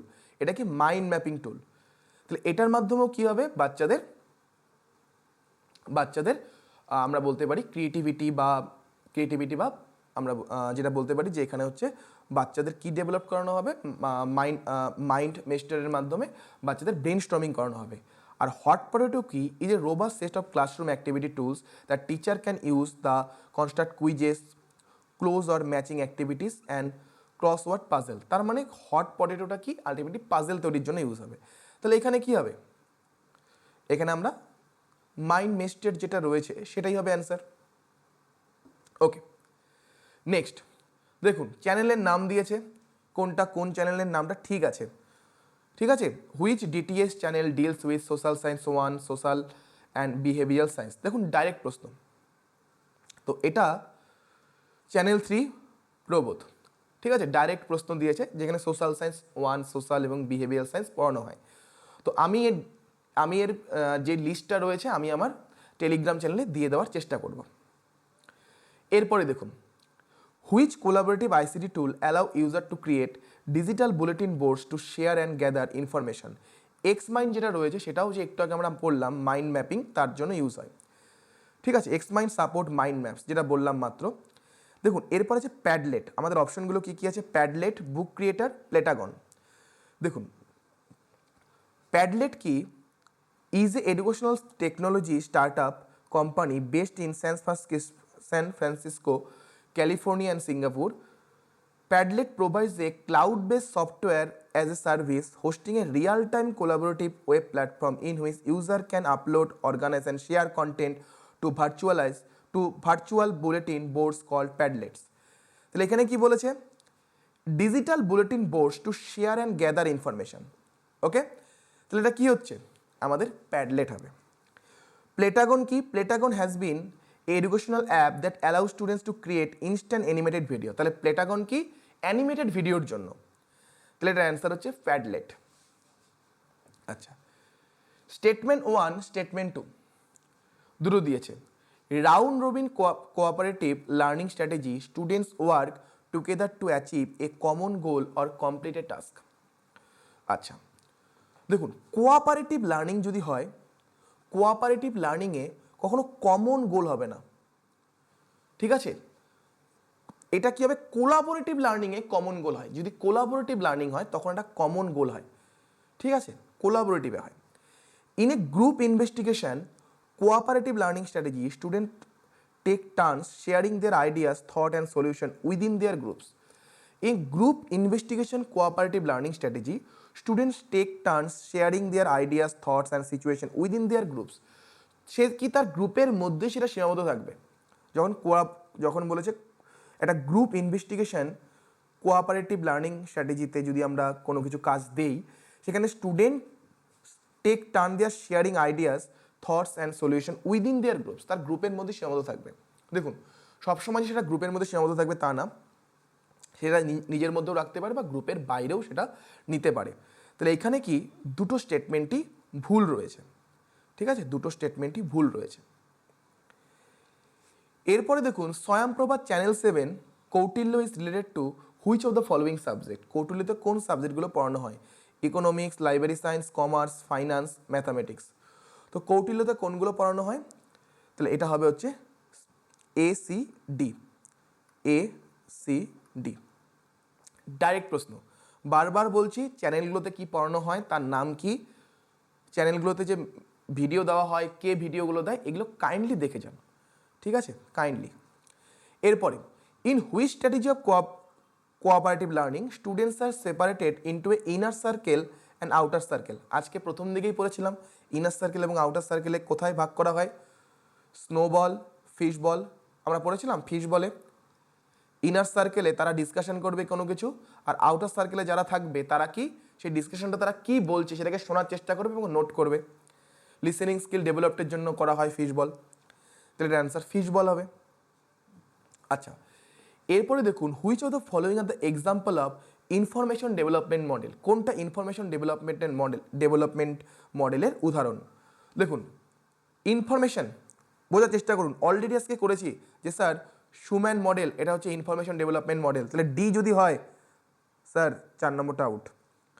এবার দেখুন সেলফ অ্যাওয়ারনেস মডেল, এটা তো awareness model, self awareness model, তাহলে এটা কখনো ইনফরমেশন ডেভেলপমেন্ট মডেল না, সেলফ অ্যাওয়ারনেস। তো তাহলে ইনফরমেশন ডেভেলপ করব আমি আপনাদের কিছু ইনফরমেশন দিব, এমনভাবে ইনফরমেশনগুলো দিব আপনাদের জন্য সেই ইনফরমেশনগুলো আপনারা শিখতেও পারেন, সেখান থেকে অনেক কিছু আপনাদের জানা যায়, আপনারা যেন জানতে পারেন। তাহলে সেলফ অ্যাওয়ারনেস তো হবে না, তাহলে এ না। এরপরে দেখুন জ্ঞানীর ইনফরমেশন মডেল, তারপরে কি বলেছে জেরমস বুনার মডেল এবং সুশম্যান মডেল, এই তিনটাই হবে বি, সি অ্যান্ড ডি। এই তিনটাই হচ্ছে কি ইনফরমেশন ডেভেলপমেন্ট মডেল। নেক্সট দেখুন which of the following tools can be used for virtual labs and simulation. Virtual ল্যাবের জন্য কোনটা? প্ল্যাটাগন আজকে পড়েছি, ওয়েকল্যাট পড়েছি। ওয়েকল্যাটে কি পড়েছিলাম যে স্যার বিভিন্ন লিঙ্ক সোশ্যাল মিডিয়াতে ছবি ভিডিও ইত্যাদি সেভ করা যায়, পরবর্তী সেটা ভিডিও তৈরির জন্য ইউজ হয়। PH8 ইন্টারেক্টিভ সিমুলেশন, আর হচ্ছে ফ্লিপ গ্রিড। আজকে যে আমরা ফ্লিপ পড়েছিলাম প্রথম প্রশ্নটা যেটা ফ্লিপের ওপর ছিল, সেই ফ্লিপ গ্রিডই এখন ফ্লিপ হয়ে গেছে। দেখুন PHET is a sweet of research based interactive computer simulation for teaching and learning physics, chemistry, math and other sciences. মানে এই যে PHET এটা কি বিভিন্ন সায়েন্সের সাবজেক্টগুলো এখানে কি করানো হচ্ছে, টিচিং দেওয়া হচ্ছে, টিচিং এবং লার্ন করানো হচ্ছে। PHET simulation can be run online or downloaded for free from the PHET website. The simulation are animated, interactive and game-like environment where students learn through exploration. They emphasize the connection between real-life phenomena. তার মানে এখানে কি real life ফিনোমেনার সাথে ওরা কি connect তৈরি করে। দেখুন সিমুলেশন মানে কি? সিমুলেশন মানে যখন আমরা আর্টিফিশিয়ালভাবে কোনো কিছুকে ক্রিয়েট করেছি, কিন্তু আমরা ফিলিংটা কার দিতে চাই, আমরা ন্যাচারাল জিনিসের ফিলিং দিতে চাই, কিন্তু আমরা তৈরি করেছি এটা আর্টিফিশিয়াল সেটিং। তাহলে এতটুকু পড়েই আশা করি বুঝেছেন যে স্যার এটা PHET ইন্টারেক্টিভ সিমুলেশনই হবে অ্যান্সার। ওকে, নেক্সট দেখুন which of the following is the driving force for students commitment, engagement and persistence in self directed learning. কোনটা হবে সেলফ ডাইরেক্টেড লার্নিংয়ে, কোনটা স্টুডেন্টদের এখানে driving force? Fixation, motivation, metacognition, assessment. আপনারা বলুন আপনাদের যে কমিটমেন্ট যে স্যার এবার এনিহাউ নেট পেতে হবে, আপনারা এনগেজ করছেন, পারসিস্টেন্স রয়েছে, আপনারা সেলফ ডাইরেক্টেড লার্নিং করছেন, নিজে নিজে শিখছেন, এর পিছনে কারণটা কি? কেন করছেন?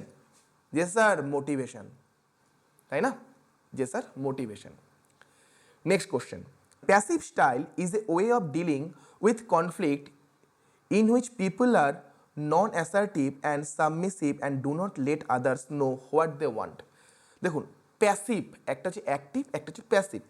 আমরা জানি স্যার অ্যাক্টিভটা হচ্ছে যখন কেউ অ্যাক্টিভলি কোনো কিছু করছে, প্যাসিভটা কি স্যার নেগেটিভ ওয়েতে ইউজ হয়, কাউকে কোনো কিছু করতে দেওয়া হচ্ছে না, সে নিজে কিছু করছে না, অন্য কিছু করে দিচ্ছে, সেটা হচ্ছে প্যাসিভ।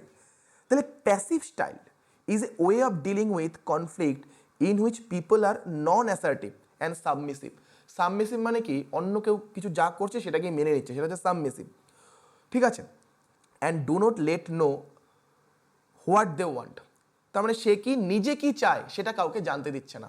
তাহলে এটা কি প্যাসিভ হবে? লজিক লাগান। Statement 2, manipulative style is a way of dealing with conflict in which people try to get what they want and making others feel guilty for them. দেখুন যখন আমি কাউকে ম্যানিপুলেট করব, তার মানে কি ম্যানিপুলেট করে আমি যদি ভুলও থাকি, আমি কি করার চেষ্টা করছি, গিল্টিটা তার মধ্যে আছে, ভুলটা তার মধ্যে আছে, সেটাকে আমি প্রমাণ করার চেষ্টা করব। তাহলে manipulative style is way of dealing with conflict in which people try to get what they want. আমি যেটা চাচ্ছি সেটাকে আমি পাওয়ার চেষ্টা করব, আমার যেটা চাই সেটাকে আমি পাওয়ার চেষ্টা করব by making others feel guilty for them. মানে অন্যকে আমি গিল্টি ফিল করাবো, কিন্তু নিজে যেটা চাচ্ছি সেটা পাবো, তাহলে সেটা ম্যানিপুলেটিভ স্টাইল বলা যায়, ভাবুন। আর প্যাসিভ স্টাইলে কি, আমি যেটা চাচ্ছি সেটা আমি কাউকে বলছিই না, সবাই যা বলছি সেটাকে মেনে নিচ্ছে। তাহলে এখানে কি আছে, দুটো স্টেটমেন্টই ঠিক আছে। Okay, next, when students who have learn to type a typewriter transfer his skill to typing on a computer keyboard is example of dash learning. দেখুন এটা ট্রান্সফার অফ লার্নিং থেকে দিয়েছে। একজন স্টুডেন্ট কি টাইপরাইটারে টাইপ করতে পারে, এখন ও কী করলো, এই স্কিলটাকে কম্পিউটার টাইপিংয়ে ইউজ করছে, তাহলে এটা কী ধরনের ট্রান্সফার অফ লার্নিং হলো? Far transfer, high road transfer, near transfer, low road transfer. দেখুন এক একটা কি দেখি। Near transfer refers to situation where learning context and application context are similar. তার মানে দেখুন যেটা আমি শিখেছি আর যেটা অ্যাপ্লাই করছি দুটোর কন্ডিশনটা সিমিলার। আপনারা ভাবুন, আপনারা টাইপ রাইটিং শিখেছেন আর যখন কম্পিউটারে টাইপ করছেন দুটোর কনটেক্সট কি সিমিলার? ভাবুন, শিখেছেন সেটাকে অ্যাপ্লাই করছেন, সেমই কি হবে? যেই ওয়েতে শিখেছেন সেই ওয়ে কি কম্পিউটারে থাকবে না চেঞ্জেস তো হয়ে যাবে? কম্পিউটারে যেখানে এ আছে এস আছে টাইপ রাইটারে সেটা ছিল না, এরকম কি না স্যার? যেই পদ্ধতিতে ছিল সিচুয়েশনটা দুটোই সেম, দুটো সেম হচ্ছে। And far transfer involves significant dissimilarities between two contexts. Far ট্রান্সফারে কী হবে? দুটো ঘটনার মধ্যে ধরুন অনেক ডিসিমিলারিটিস থাকবে, মানে পার্থক্য থাকবে। লো রোড ট্রান্সফার, এটাকে রিফ্লেক্সিভ ট্রান্সফারও বলা হচ্ছে, involves the triggering of well practice routines by stimulus conditioning similar to those in learning context. Low রোডে কী হচ্ছে? লো রোড ট্রান্সফারে কী হচ্ছে? আমি প্র্যাকটিসের মাধ্যমে যেটা শিখেছি প্রায় একই ধরনের জিনিসকে আমি শিখছি, কিন্তু প্র্যাকটিস প্রয়োজন হচ্ছে। হাই রোডে কি involves deliberate effortful abstraction and search for connections. দেখুন যখন হাই রোড হচ্ছে, দেখুন হাই রোডে দেখেই বুঝতে পারছেন যে স্যার এখানে ট্রান্সফার অফ লার্নিংটা অনেক বেশি হবে, এখানে ডেলিভার্ড এফোর্ট অনেক বেশি এফোর্ট দিতে হবে এবং অ্যাবস্ট্রাকশন এখানে থাকবে, মানে অনেক কিছু এমন যেটা আমার চিন্তাভাবনার মধ্যে আছে, আমি হয়তো হাতে নাতে করছি না কিন্তু আমার চিন্তাভাবনার মধ্যে আছে। তাহলে এখানে কোনটা হবে? আপনি টাইপরাইটারে কিছু শিখেছেন সেটাই আপনি কম্পিউটারের কিবোর্ডে টাইপ করতে ইউজ করছেন, তাহলে এটা কী হবে? আপনারা ভাবুন, খুব সিমিলারিটিস, দুটো সিচুয়েশন অবশ্যই সিমিলার, তাহলে এটা কী হবে? নিয়ার ট্রান্সফার হবে। Next, which factor plays a crucial role in creating an effective learning environment. তাহলে কোনটা লার্নিং এনভায়রনমেন্ট তৈরিতে একটা গুরুত্বপূর্ণ ভূমিকা নেবে? Teachers qualification, availability of instructional facilities, কী কী ফ্যাসিলিটি আমার কাছে রয়েছে সেটা, focus on foreign language use, admission to students from elite class. তাহলে কোনটা আমাদের মাথায় রাখতে হবে যে লার্নিং এনভায়রনমেন্ট তৈরিতে এফেক্টিভ ভূমিকা নেবে? টিচারের কোয়ালিফিকেশান, কোন কোন ফ্যাসিলিটি আমার কাছে অ্যাভেলেবেল রয়েছে, ফরেন ল্যাঙ্গুয়েজ বা স্টুডেন্ট যারা এলিট ক্লাস থেকে এসেছে। অবশ্যই আমার কাছে কি কি ইনস্ট্রাকশনাল ফ্যাসিলিটিস অ্যাভেলেবেল রয়েছে, আমার কাছে কি কি ফ্যাসিলিটি অ্যাভেলেবেল রয়েছে সেটার উপর ভিত্তি করে তো আমি এনভায়রনমেন্টটা তৈরি করব। আমার কাছে ফ্যাসিলিটি নেই ইলেকট্রিসিটির, আর আমি ভাবছি বাচ্চাদের মনিটরের মাধ্যমে ক্লাস নিব, বাচ্চাদের আমরা বিভিন্ন ইলেকট্রনিক গ্যাজেট দেখিয়ে ক্লাস নিব, তাহলে যদি আমার ফ্যাসিলিটি না থাকে তাহলে আমি কীভাবে দেখাবো? ওকে, আমি কম্পিউটার দেখাবো বাচ্চাদের, যদি ফ্যাসিলিটি না থাকে ইলেকট্রিসিটি তাহলে আমি কীভাবে দেখাবো? তাই অবশ্যই কি ফ্যাসিলিটি অ্যাভেলেবেল রয়েছে সেটা আমাদের এনভায়রনমেন্টটা তৈরি করতে গুরুত্বপূর্ণ ভূমিকা নেবে। আচ্ছা, which one of the following types of assessment would be most beneficial for assessing a student's ability to debate?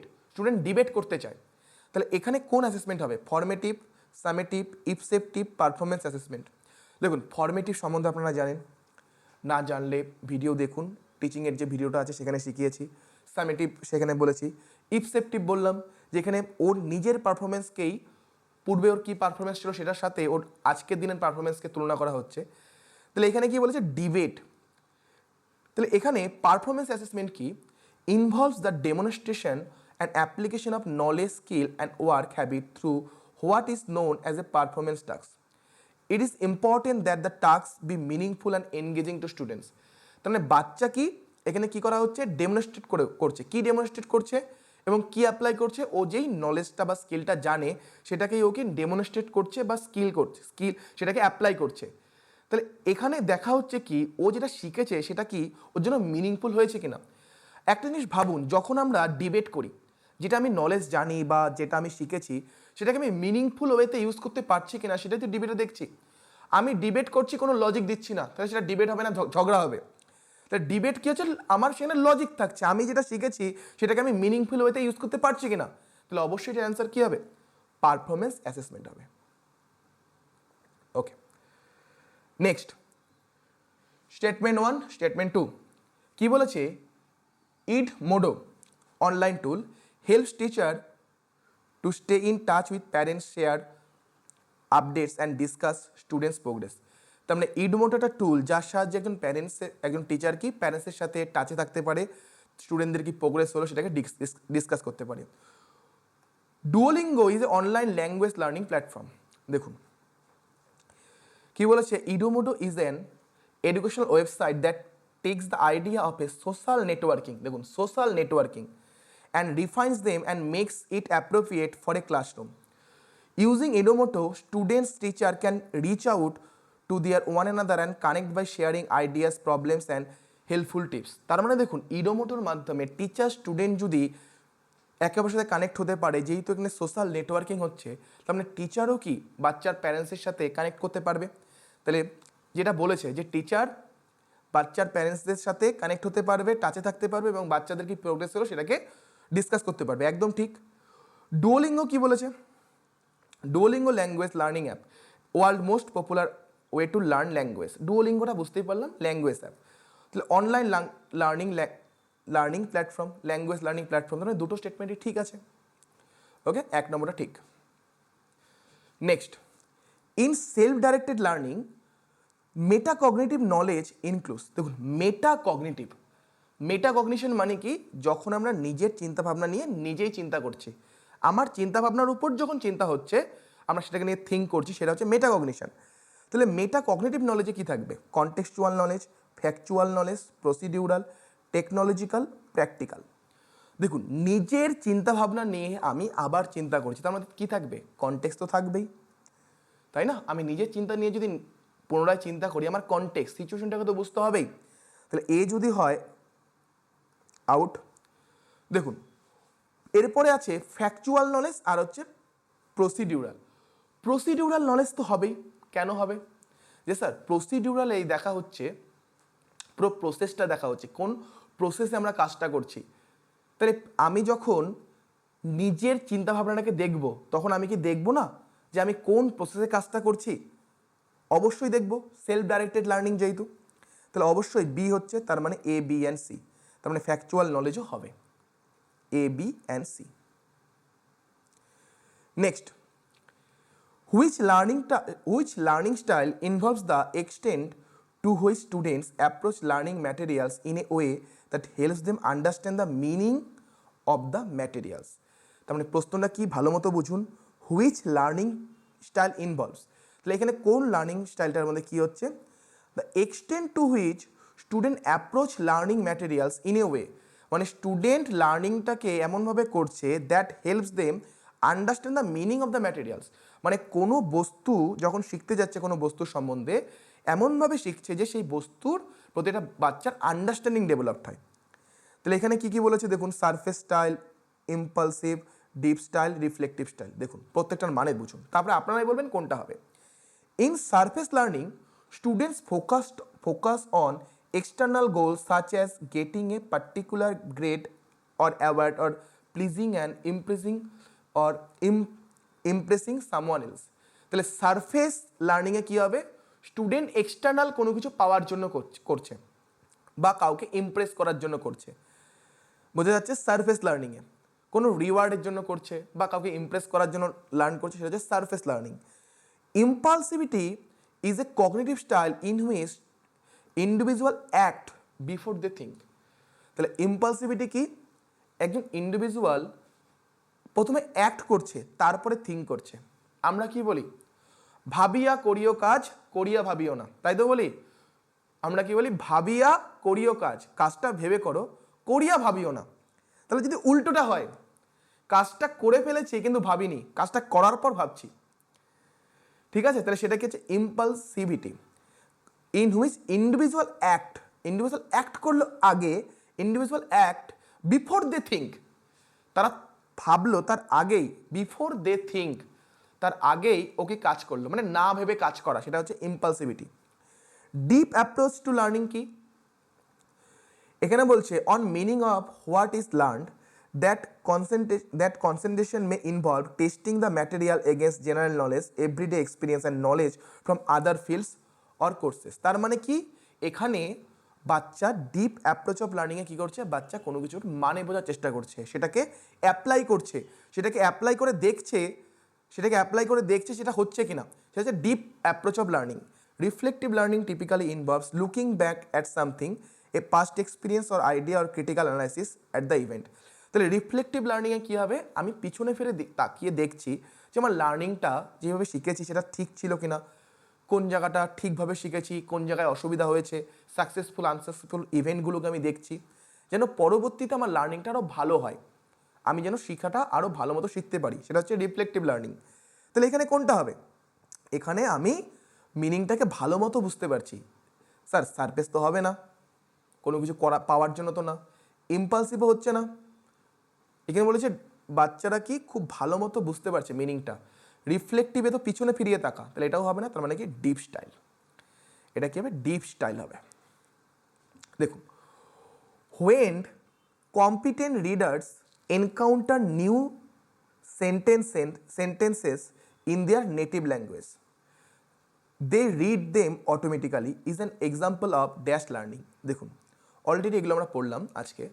when competent readers, competent মানে কি, যে দক্ষ, এনকাউন্টার নিউ সেন্টেন্সেস, একটা সেন্টেন্স তৈরি করেছে ইন দেয়ার নেটিভ ল্যাঙ্গুয়েজ, তার যে native language রয়েছে সেখানে সে একটা সেন্টেন্স তৈরি করেছে, দে রিড দেম অটোমেটিক্যালি, সেটাকে সে কি অটোমেটিক্যালি রিড করতে পারবে এমন একটা সেন্টেন্স তৈরি করেছে। তাহলে এটা কী হবে, high road, near transfer, low road transfer, fur transfer. দেখুন নিয়ার ট্রান্সফার কি, সিচুয়েশন একই, তাই তো, নেয়ার ট্রান্সফারের সিচুয়েশন সেম। একটা জিনিস ভাবুন, যখন একজন কম্পিটেন্ট রিডার একটা সেন্টেন্স তৈরি করছে, জরুরি না সিচুয়েশনটা সেম, এখানে দেখুন সিচুয়েশন না, আগেটা যেটা পড়লাম টাইপ রাইটিং, দেখুন রাইটিংয়ের সিচুয়েশন সেম, কনটেক্সটটা সেম, কিন্তু এখানে সিচুয়েশন সেম না। তার মানে এখানে যদি কেউ সামান্য প্র্যাকটিস করে তাহলেই সে করতে পারবে। তাহলে এটা কী হবে, লো রোড ট্রান্সফার। দেখুন খুব বেশি প্র্যাকটিসের প্রয়োজন নেই, ডিসিমিলারিটিস নেই খুব, তাহলে লো রোড ট্রান্সফার বললেই হবে। দেখুন কি বলেছে, Swayamprabha courses are broadcast on TV. Swayamprabha অবশ্যই ডিটিএইচ চ্যানেল, টিভিতে ব্রডকাস্ট হয়। MOOCs are only available in English, বলছে মুখ শুধু ইংলিশেই অ্যাভেলেবেল, ঠিক কি ভুল, মুখ শুধু ইংলিশে অ্যাভেলেবেল না, বিভিন্ন অন্যান্য ভাষাতেও রয়েছে। তাহলে প্রথমটা ঠিক, পরেরটা ভুল, তার মানে 3 নম্বরটা হচ্ছে অ্যান্সার। এবার দেখুন, placement evaluation, formative evaluation, summative evaluation, diagnostic evaluation. Diagnostic কেন করা হয়, আমাদের কোথায় স্ট্রেংথ কোথায় উইকনেস রয়েছে সেটা খুঁজে বের করার জন্য। প্লেসমেন্ট কেন করব, এটা করা হয়, প্লেসমেন্ট করা হয় যে কোর্স শুরুর আগে বাচ্চার কোথায় প্লেস করব, বাচ্চার প্লেসটা কোথায়, ও খুব ভালো জায়গায় রয়েছে, মিডিয়াম জায়গায় রয়েছে বা খুব পিছিয়ে রয়েছে, বাচ্চার প্লেসটা কোথায়, সেটার জন্য প্লেসমেন্ট। ফর্মেটিভ করা হয় ডিউরিং দ্য কোর্স, আর সামেটিভ করা হয় at the end of the course.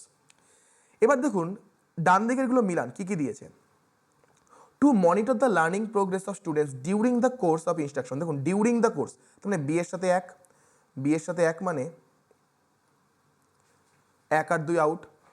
Two know the underlying cause of weakness in students learning, তাহলে স্টুডেন্টদের উইকনেসকে খোঁজার জন্য, তাহলে কি ডায়াগনস্টিক, তাহলে ডি এর সাথে 2, তাহলে দেখারই দরকার নেই, বাকিগুলো মিলিয়ে নিন। একের সাথে এর সাথে 3 বলেছে, to know entry behaviour. Entry behaviour মানে হচ্ছে শেখার আগে, শেখানোর আগে, কোর্স শুরুর আগে ওর কি বিহেভিয়ার রয়েছে, ও কি জানে, সেটা হচ্ছে এন্ট্রি বিহেভিয়ার। আর টার্মিনাল বিহেভিয়ার হচ্ছে ওর কোর্সটা শেষ হয়ে গেল তারপরে ও কি শিখলো, সেটা হচ্ছে টার্মিনাল বিহেভিয়ার। তাহলে এর সাথে 3, বি এর সাথে 1 আগেই বলেছিলাম, সি এর সাথে 4, দেখুন সি সামেটিভ, সামেটিভের সাথে 4 কি বলেছে, two certified the learner at the end of the course or an academic year or program, কোনো প্রোগ্রামের শেষে বাচ্চাকে সার্টিফিকেট দেওয়ার জন্য, সার্টিফাই করার জন্য সামেটিভ। তাহলে 4 নম্বরটা হচ্ছে এখানকার সঠিক answer. Next, research suggest that a majority of students cheat at some points in their academic career. তার মানে রিসার্চে দেখা গেছে যে মেজরিটি অফ স্টুডেন্টস, বেশিরভাগ স্টুডেন্ট তার অ্যাকাডেমিক কেরিয়ারের কোথাও না কোথাও কিছু না কিছু তারা চিটিং করে। Which one of the following is not recommended to reduce the cheating in the classroom? তাহলে কোনটা রিকমেন্ডেড না? চিটিংকে রিডিউস করার জন্য কোনটা রিকমেন্ডেড না, তার মানে কোনটা আমি রিকমেন্ড করব না। তাহলে আমরা দেখি যে চিটিংকে রিডিউস করার জন্য, চিটিং যদি আমি কমাতে চাই তাহলে আমি কী কী করব। দেখি আমাকে বলছে কোনটা হবে না, কোনটা রিকমেন্ড করব না চিটিংকে রিডিউস করার জন্য, কমানোর জন্য। তাহলে আগে দেখি চিটিংকে রিডিউস করার জন্য কোনগুলো করা যেতে পারে। Encourage collaboration with pairs on assignment to provide necessary support and decrease anxiety. দেখুন অনেক সময় বাচ্চারা চিটিং করে কেন? অ্যাংজাইটি থেকে, যে স্যার পারছি না, আমি একা, আমার দ্বারা একা হচ্ছে না, অ্যাংজাইটি চলে আসে, ভয় চলে আসে, তার থেকে ওরা চিটিং করে। তাহলে যদি আমরা অ্যাংজাইটিটাকে রিডিউস করতে পারি, ওদের কোলাবোরেটিভ কাজ দিতে পারি, তাহলে কী হতে পারে? চিটিংটা কমতে পারে। তাহলে এটা রিকমেন্ডেড, তাহলে আমাকে বলছে রিকমেন্ডেড না, তাহলে এই ক্ষেত্রে রিকমেন্ডেড, আমাকে বলছে কোনটা রিকমেন্ডেড না, তাহলে 1 নম্বরটা এখানে হচ্ছে না। Reduce the focus on grades and provide the material for students with which they must be familiar. তার মানে আলটিমেটলি বলতে চাচ্ছে যে বাচ্চাদের গ্রেড থেকে পুরো ফোকাসটাকে সরিয়ে দিব এবং সব ম্যাটেরিয়ালগুলো যেগুলো পরীক্ষা আসবে সব ওদের দিয়ে দিব। এবার বলছে 3 নম্বর, clear guidelines on what constitutes cheating accompanied by consequences that and when imposed will deter other students due to their severity. তার মানে clear guidance on what constitute cheating accompanied by consequences that and when imposed will deter other students due to their severity। তার মানে cheating যদি বাচ্চারা করে তাহলে তার জন্য কি হতে পারে, ঠিক আছে, তার কনসিকুয়েন্সেস কী হতে পারে সে সম্বন্ধে ওদের অবগত করানো। And ensure students are well prepared for assignment and test, এবং স্টুডেন্টদের এনশিওর করা যাতে তারা অ্যাসাইনমেন্ট এবং টেস্টের জন্য ওয়েল প্রিপেয়ার্ড হয়। তাহলে এখানে কোনটা রিকমেন্ডেড না? দেখুন কাউকে ম্যাটেরিয়াল দিয়ে দেওয়া, পরীক্ষার ম্যাটেরিয়াল সব দিয়ে দেওয়া, reduce the focus on grade, বললাম গ্রেড নিয়ে ভাবতেই হবে না, তাহলে সেটা কি বাচ্চাদের চিটিংকে কমাবে? বলুন। আমি বাচ্চাদের বললাম এগুলো হচ্ছে ম্যাটেরিয়াল, আর তোমরা একদম গ্রেডের উপর চিন্তাই করবে না, গ্রেড টেড নিয়ে ভাববেই না, নাম্বারের কথা ভাববেই না, তাই সেটা কি চিটিংকে কমানোর জন্য রিকমেন্ডেড? তাহলে এটাই হবে অ্যান্সার, যেটা রিকমেন্ডেড না, বাকিগুলো রিকমেন্ড করা যেতে পারে। আচ্ছা, এরপরে বলেছে adolescence tend two be highly self aware and have a clear sense of their identity. বলেছে যারা অ্যাডোলেসেন্স তারা কি হাইলি, খুব ব্যাপকভাবে সেলফ অ্যাওয়ার, নিজের প্রতি অ্যাওয়ার এবং নিজের প্রতি সেলফ আইডেন্টিটির প্রতি তাদের কি সেন্স রয়েছে, খুব কি হাই। অবশ্যই অ্যাডোলেসেন্স পিরিয়ডে যারা থাকবে তারা সেলফ অ্যাওয়ার এবং আইডেন্টিটি ডেভেলপড হয়, কিন্তু কি হাইলি, খুব গভীরভাবে কি ডেভেলপড হবে? ভাবুন। Adolescents tend to develop ability to see relationship and solve problems of increasing complexity and difficulty। তাহলে যখন কোনো প্রবলেমের ডিফিকাল্টি বাড়ছে, কমপ্লেক্সিটি বাড়ছে, সেই প্রবলেমগুলোকে অ্যাডোলেসেন্সরা সলভ করতে পারে, তাদের অ্যাবিলিটিগুলো ডেভেলপ হতে থাকে। তাহলে পার্টটা ঠিক আছে, কিন্তু প্রথমটা দেখুন ভুল। ঠিক আছে, যে বাচ্চা যারা অ্যাডোলেসেন্সে রয়েছে তাদের যে হাইলি সেলফ অ্যাওয়ার হবে বা সেলফ আইডেন্টিটি থাকবে তা না, হাইলি না, এই সময় ডেভেলপড হয়। আচ্ছা, which of the following is a basic requirement for effective teaching? Effective টিচিংয়ের জন্য কোনটা basic requirement? Ignoring individual differences among students, adequate resources and technology, যথেষ্ট পরিমাণ রিসোর্স এবং টেকনোলজির আছে কিনা, যথার্থতা, use of traditional teaching method, rigid adherence to curriculum guidance. দেখুন, এফেক্টিভ টিচিং যদি আমি করতে চাই তাহলে আমাকে কি দেখতে হবে? যে যথাযথ পরিমাণ রিসোর্স এবং টেকনোলজি উপস্থিত আছে কিনা, তাই না? তাহলে 2 নম্বরটা হচ্ছে সঠিক অ্যান্সার। নেক্সট দেখুন, which element of cooperative learning talks about sink and swim together? Okay, কোনটা? আমরা জানি যে আমাদের যে কোঅপারেটিভ লার্নিং আছে, ডেভিড এবং জনসন দিয়েছিলেন, তার 5টা কম্পোনেন্টস রয়েছে। সেই 5টা কম্পোনেন্টের মধ্যে কোনটা বলে যে আমরা একসাথে সুইম করব, সাঁতার করব, বা একসাথে ডুববো? মানে একজনের ভুল করলে সবাই ডুববো, আর তখনই সবাই সাঁতার কাটবো যখন সবাই নিজের কাজটা ঠিকমতো করবো। তাহলে individual accountability, promotive interaction, positive interdependence, group processing. এটা কী হবে? ভিডিওতে পড়িয়েছিলাম, এটা হবে হচ্ছে পজিটিভ ইন্টারডিপেন্ডেন্স, একে অপরের প্রতি ইন্টারডিপেন্ডেন্স। আমি ইন্টারডিপেন্ডেন্স একে অপরের প্রতি আমাদের যে ইন্টারডিপেন্ডেন্সটা এরকম হবে যে আমরা ভাসলে সবাই একসাথে ভাসবো আর ডুবলে সবাই একসাথে ডুববো। ওকে, দেখুন ক্যানভা, আপনারা অনেক সময় মোবাইলে ইউজ করেছেন। ক্যানভা ডিজাইনিংয়ের জন্য ইউজ হয়। Is a online tool use to prepare creative contained in the form of poster, infographics and presentation etcetera. Canva আপনার মোবাইলে হয়তো ইউজ করেছেন, কখনো কোনো থাম্বলাইন ইউজ করতে ইউজ হয়, কোনো ছবি এডিটিংয়ে ইউজ হয় Canva. Edpuzzle is a online tool use for creating interactive video. তাহলে কী হবে দেখুন, student presentation and project instantly become more exciting when created through Canva, with students receiving access to over 60,000 templates across the poster, notepads and infographics, as well as millions of images, thousands of font types and over 8 lakh illustration and icons। তাহলে ক্যানভার মাধ্যমে কি আমরা বিভিন্ন জিনিস design করতে পারি, কোনো ছবি ইত্যাদি ডিজাইন করতে পারি। তাহলে এখানে কি হবে, এখানে দেখুন দুটো স্টেটমেন্ট ঠিক আছে। এডু পাজলের মাধ্যমে আমরা ইন্টারেক্টিভ ভিডিও এটাকে আমরা ক্রিয়েট করতে পারি। দেখুন, which of the following are the characteristics of mental development of adolescence. Mental development, মানসিক ডেভেলপমেন্ট বলেছে কিন্তু, হ্যাঁ, mental development. Increase ability to generalise the facts, development of memory and imagination, decreased ability with deal with abstraction. দেখুন decrease ability বলেছে, decrease ability to understand, increase ability to solve problem. দেখুন development বলেছে না, development তার মানে develop হচ্ছি, তাহলে ডেভেলপমেন্টে decrease কেন আসবে, ডেভেলপমেন্টে তো ইনক্রিজ হবে। তাহলে কখনোই যে ডিক্রিজ যে দুটো দিয়েছে সেই দুটো হবে না। তাহলে বাকি দেখি, বাকি দেখুন A B and E, A B and E, A B and E, ঠিক আছে। যেহেতু ডিক্রিজ বলেছে, আমাকে ডেভেলপমেন্ট করছে, তাহলে ডিক্রিজ কেন হবে। Next, in which approach the teacher presents a puzzling situation and students solve the problem by gathering data and testing their conclusions। তার মানে টিচারটা পাজলিং সিচুয়েশন দিয়েছে, বাচ্চারা ডেটা গ্যাদার করবে এবং সেটাকে কনক্লুশনটাকে টেস্ট করবে। কি হবে, ডিসকভারি লার্নিং, ডিসকভারি লার্নিংয়ে কোনো কিছু খুঁজে বের করবে। ল্যাটেন্ট লার্নিং, লুকায়িত। সিচুয়েটেড লার্নিং আর হচ্ছে এনকোয়ারি লার্নিং। এনকোয়ারি লার্নিংয়ে কী করছে, বাচ্চারা কোনো কিছু এনকোয়ারি করছে, কোনো কিছু খুঁজে বের করে সেটাকে টেস্ট করবে। তাহলে এটা হবে কি, এনকোয়ারি লার্নিং। এবার স্টেটমেন্ট 1, স্টেটমেন্ট 2 কী বলেছে, the long term memory for information tied to a particular time and place, especially memory of the events is a person life is called implicit memory. তাহলে implicit memory কী বলেছে, a long term memory for information ten to particular time and place, especially memory or events in a person's life is called implicit memory. Okay, statement 2, knowledge that are not conscious of recalling but that influence our behavior and thought without our awareness is called episodic memory।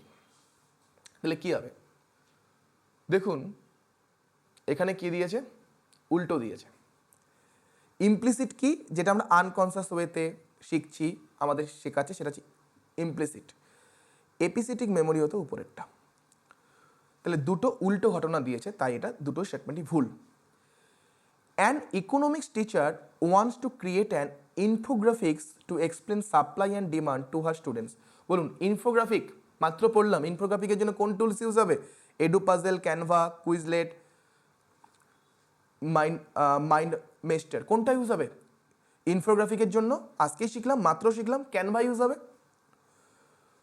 আচ্ছা next দেখুন, এগুলোর কিন্তু video কিন্তু আমার চ্যানেলে detail video আছে, আপনারা যদি টিচিংয়ের পুরো ভিডিওটা দেখেন সেখানেও পাবেন।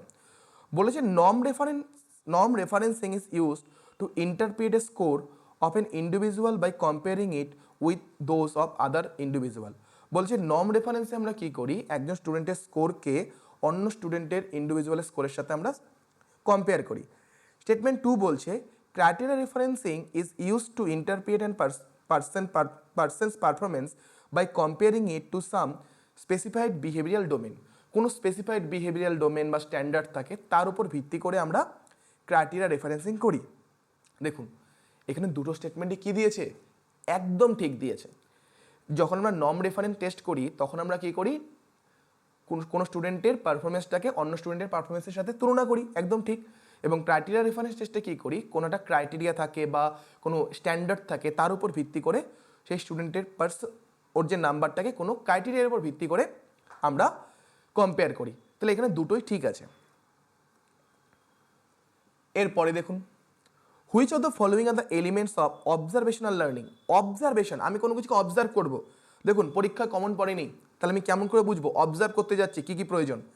Production, attention, identification, retention, motivation. বলুন, আপনি কোনো কিছু অবজার্ভ করছেন, আপনি একটা নতুন জায়গায় গেলেন, তাহলে নতুন জায়গায় গিয়ে কি অবজার্ভ করবেন, তাহলে সবার আগে কী প্রয়োজন? যখনই আপনি অবজার্ভ করতে যাচ্ছেন, তার মানে সেই জিনিসটার কী প্রয়োজন? আপনার অ্যাটেনশন নেওয়া প্রয়োজন। আপনার সেই জিনিসের প্রতি অ্যাটেনশন আছে, তার জন্যই তো আপনার অবজারভেশন লার্নিং হবে। আপনি দেখে শিখছেন, তার মানে কি আপনার অ্যাটেনশন থাকা প্রয়োজন। তাহলে অ্যাটেনশন যদি থাকে, এগুলো আউট হয়ে গেল। এখন দেখুন, প্রোডাকশন অ্যাটেনশন থাকবে, এরপর আছে প্রোডাকশন, সেটাকে আপনি প্রডিউস করবেন। আপনারা বলুন, যদি আমি কোনো কিছুকে অবজার্ভ করি, সেটা মাথার মধ্যে তো রিটেনশন হবেই, মাথার মধ্যে তো সেটাকে রিটেন করছি, যে স্যার দেখেছিলাম ওখানে অমুকটা জিনিস হতে দেখেছিলাম, সেটাকে মাথায় রিটেন করলাম, তাহলে ডি তো হচ্ছেই। এবং পরবর্তীতে সেটাকে আমি প্রডিউস করবো না, আবার মাথা থেকে বের করে আনবো, প্রডিউস করব, যেটাকে অবজার্ভ করেছিলাম সেটাকে আমি মাথা থেকে বের করে এনে প্রডিউস করব, তাহলে এও হচ্ছে। ঠিক আছে, তার মানে এটার অ্যান্সার হচ্ছে এ, বি, ডি অ্যান্ড ই। শুধু আইডেন্টিফিকেশন হচ্ছে না। ঠিক আছে, যখন আমরা কোনো কিছুকে অবজার্ভ করি সেখানে আমরা আইডেন্টিফাই করছি না। ঠিক আছে, তার এখানে A, B, D and E হচ্ছে সঠিক answer. VARK model of learning style পড়িয়েছি। এ স্ট্যান্ডস ফর, তো ভিতে ভিজুয়াল, এতে অডিটরি অডিও, আরতে রিডিং, আর কেতে হচ্ছে কাইনেস্টিক। তাহলে অডিওর আরেকটা নাম কি? অডিওর আরেকটা নাম হচ্ছে ওরাল। ঠিক আছে, তাহলে এটার ভার্ক মডেল পড়িয়েছি, তাহলে 4 নম্বরটা হচ্ছে সঠিক answer. Next, when a very bright light is incident on our eyes. কোনো যদি ব্রাইট লাইট, উজ্জ্বল লাইট যদি আমাদের চোখে পড়ে, উই ইমিডিয়েটলি ক্লোজ আওয়ার আইলিডস, সঙ্গে সঙ্গে আমরা চোখটা বন্ধ করে নিই। এটা কি? Biological instincts, reflex actions, desired instincts, interpersonal instincts. এটা কি? এটা হচ্ছে আমাদের কি হচ্ছে? প্রতিবর্ত ক্রিয়া। হঠাৎ করে যদি চোখে লাইট পড়ে, আমরা চোখটা বন্ধ করে নিই, এটা কি? রিফ্লেক্স অ্যাকশন, অটোমেটিক হচ্ছে। ডিয়ার ফ্রেন্ডস, আজকের ভিডিওটা কেমন লাগলো অবশ্যই আপনারা কমেন্ট করে জানাবেন। এর পিডিএফ যদি আপনাদের প্রয়োজন হয়, আমাদের টেলিগ্রাম চ্যানেলে যুক্ত হবেন, ডেসক্রিপশনে লিঙ্ক দেওয়া আছে, সেখানে আমরা এর পুরো পিডিএফটা দিয়ে দিব। তো আপনাদের ভিডিওটা যদি ভালো লেগে থাকে অবশ্যই ভিডিওকে একটা লাইক করবেন, যার প্রয়োজন তার সাথে শেয়ার করবেন। এরকম আরও ভিডিও পেতে আমাদের চ্যানেলটাকে অবশ্যই সাবস্ক্রাইব করবেন। ভালো থাকবেন এবং সবাইকে ভালো রাখবেন। Thank you.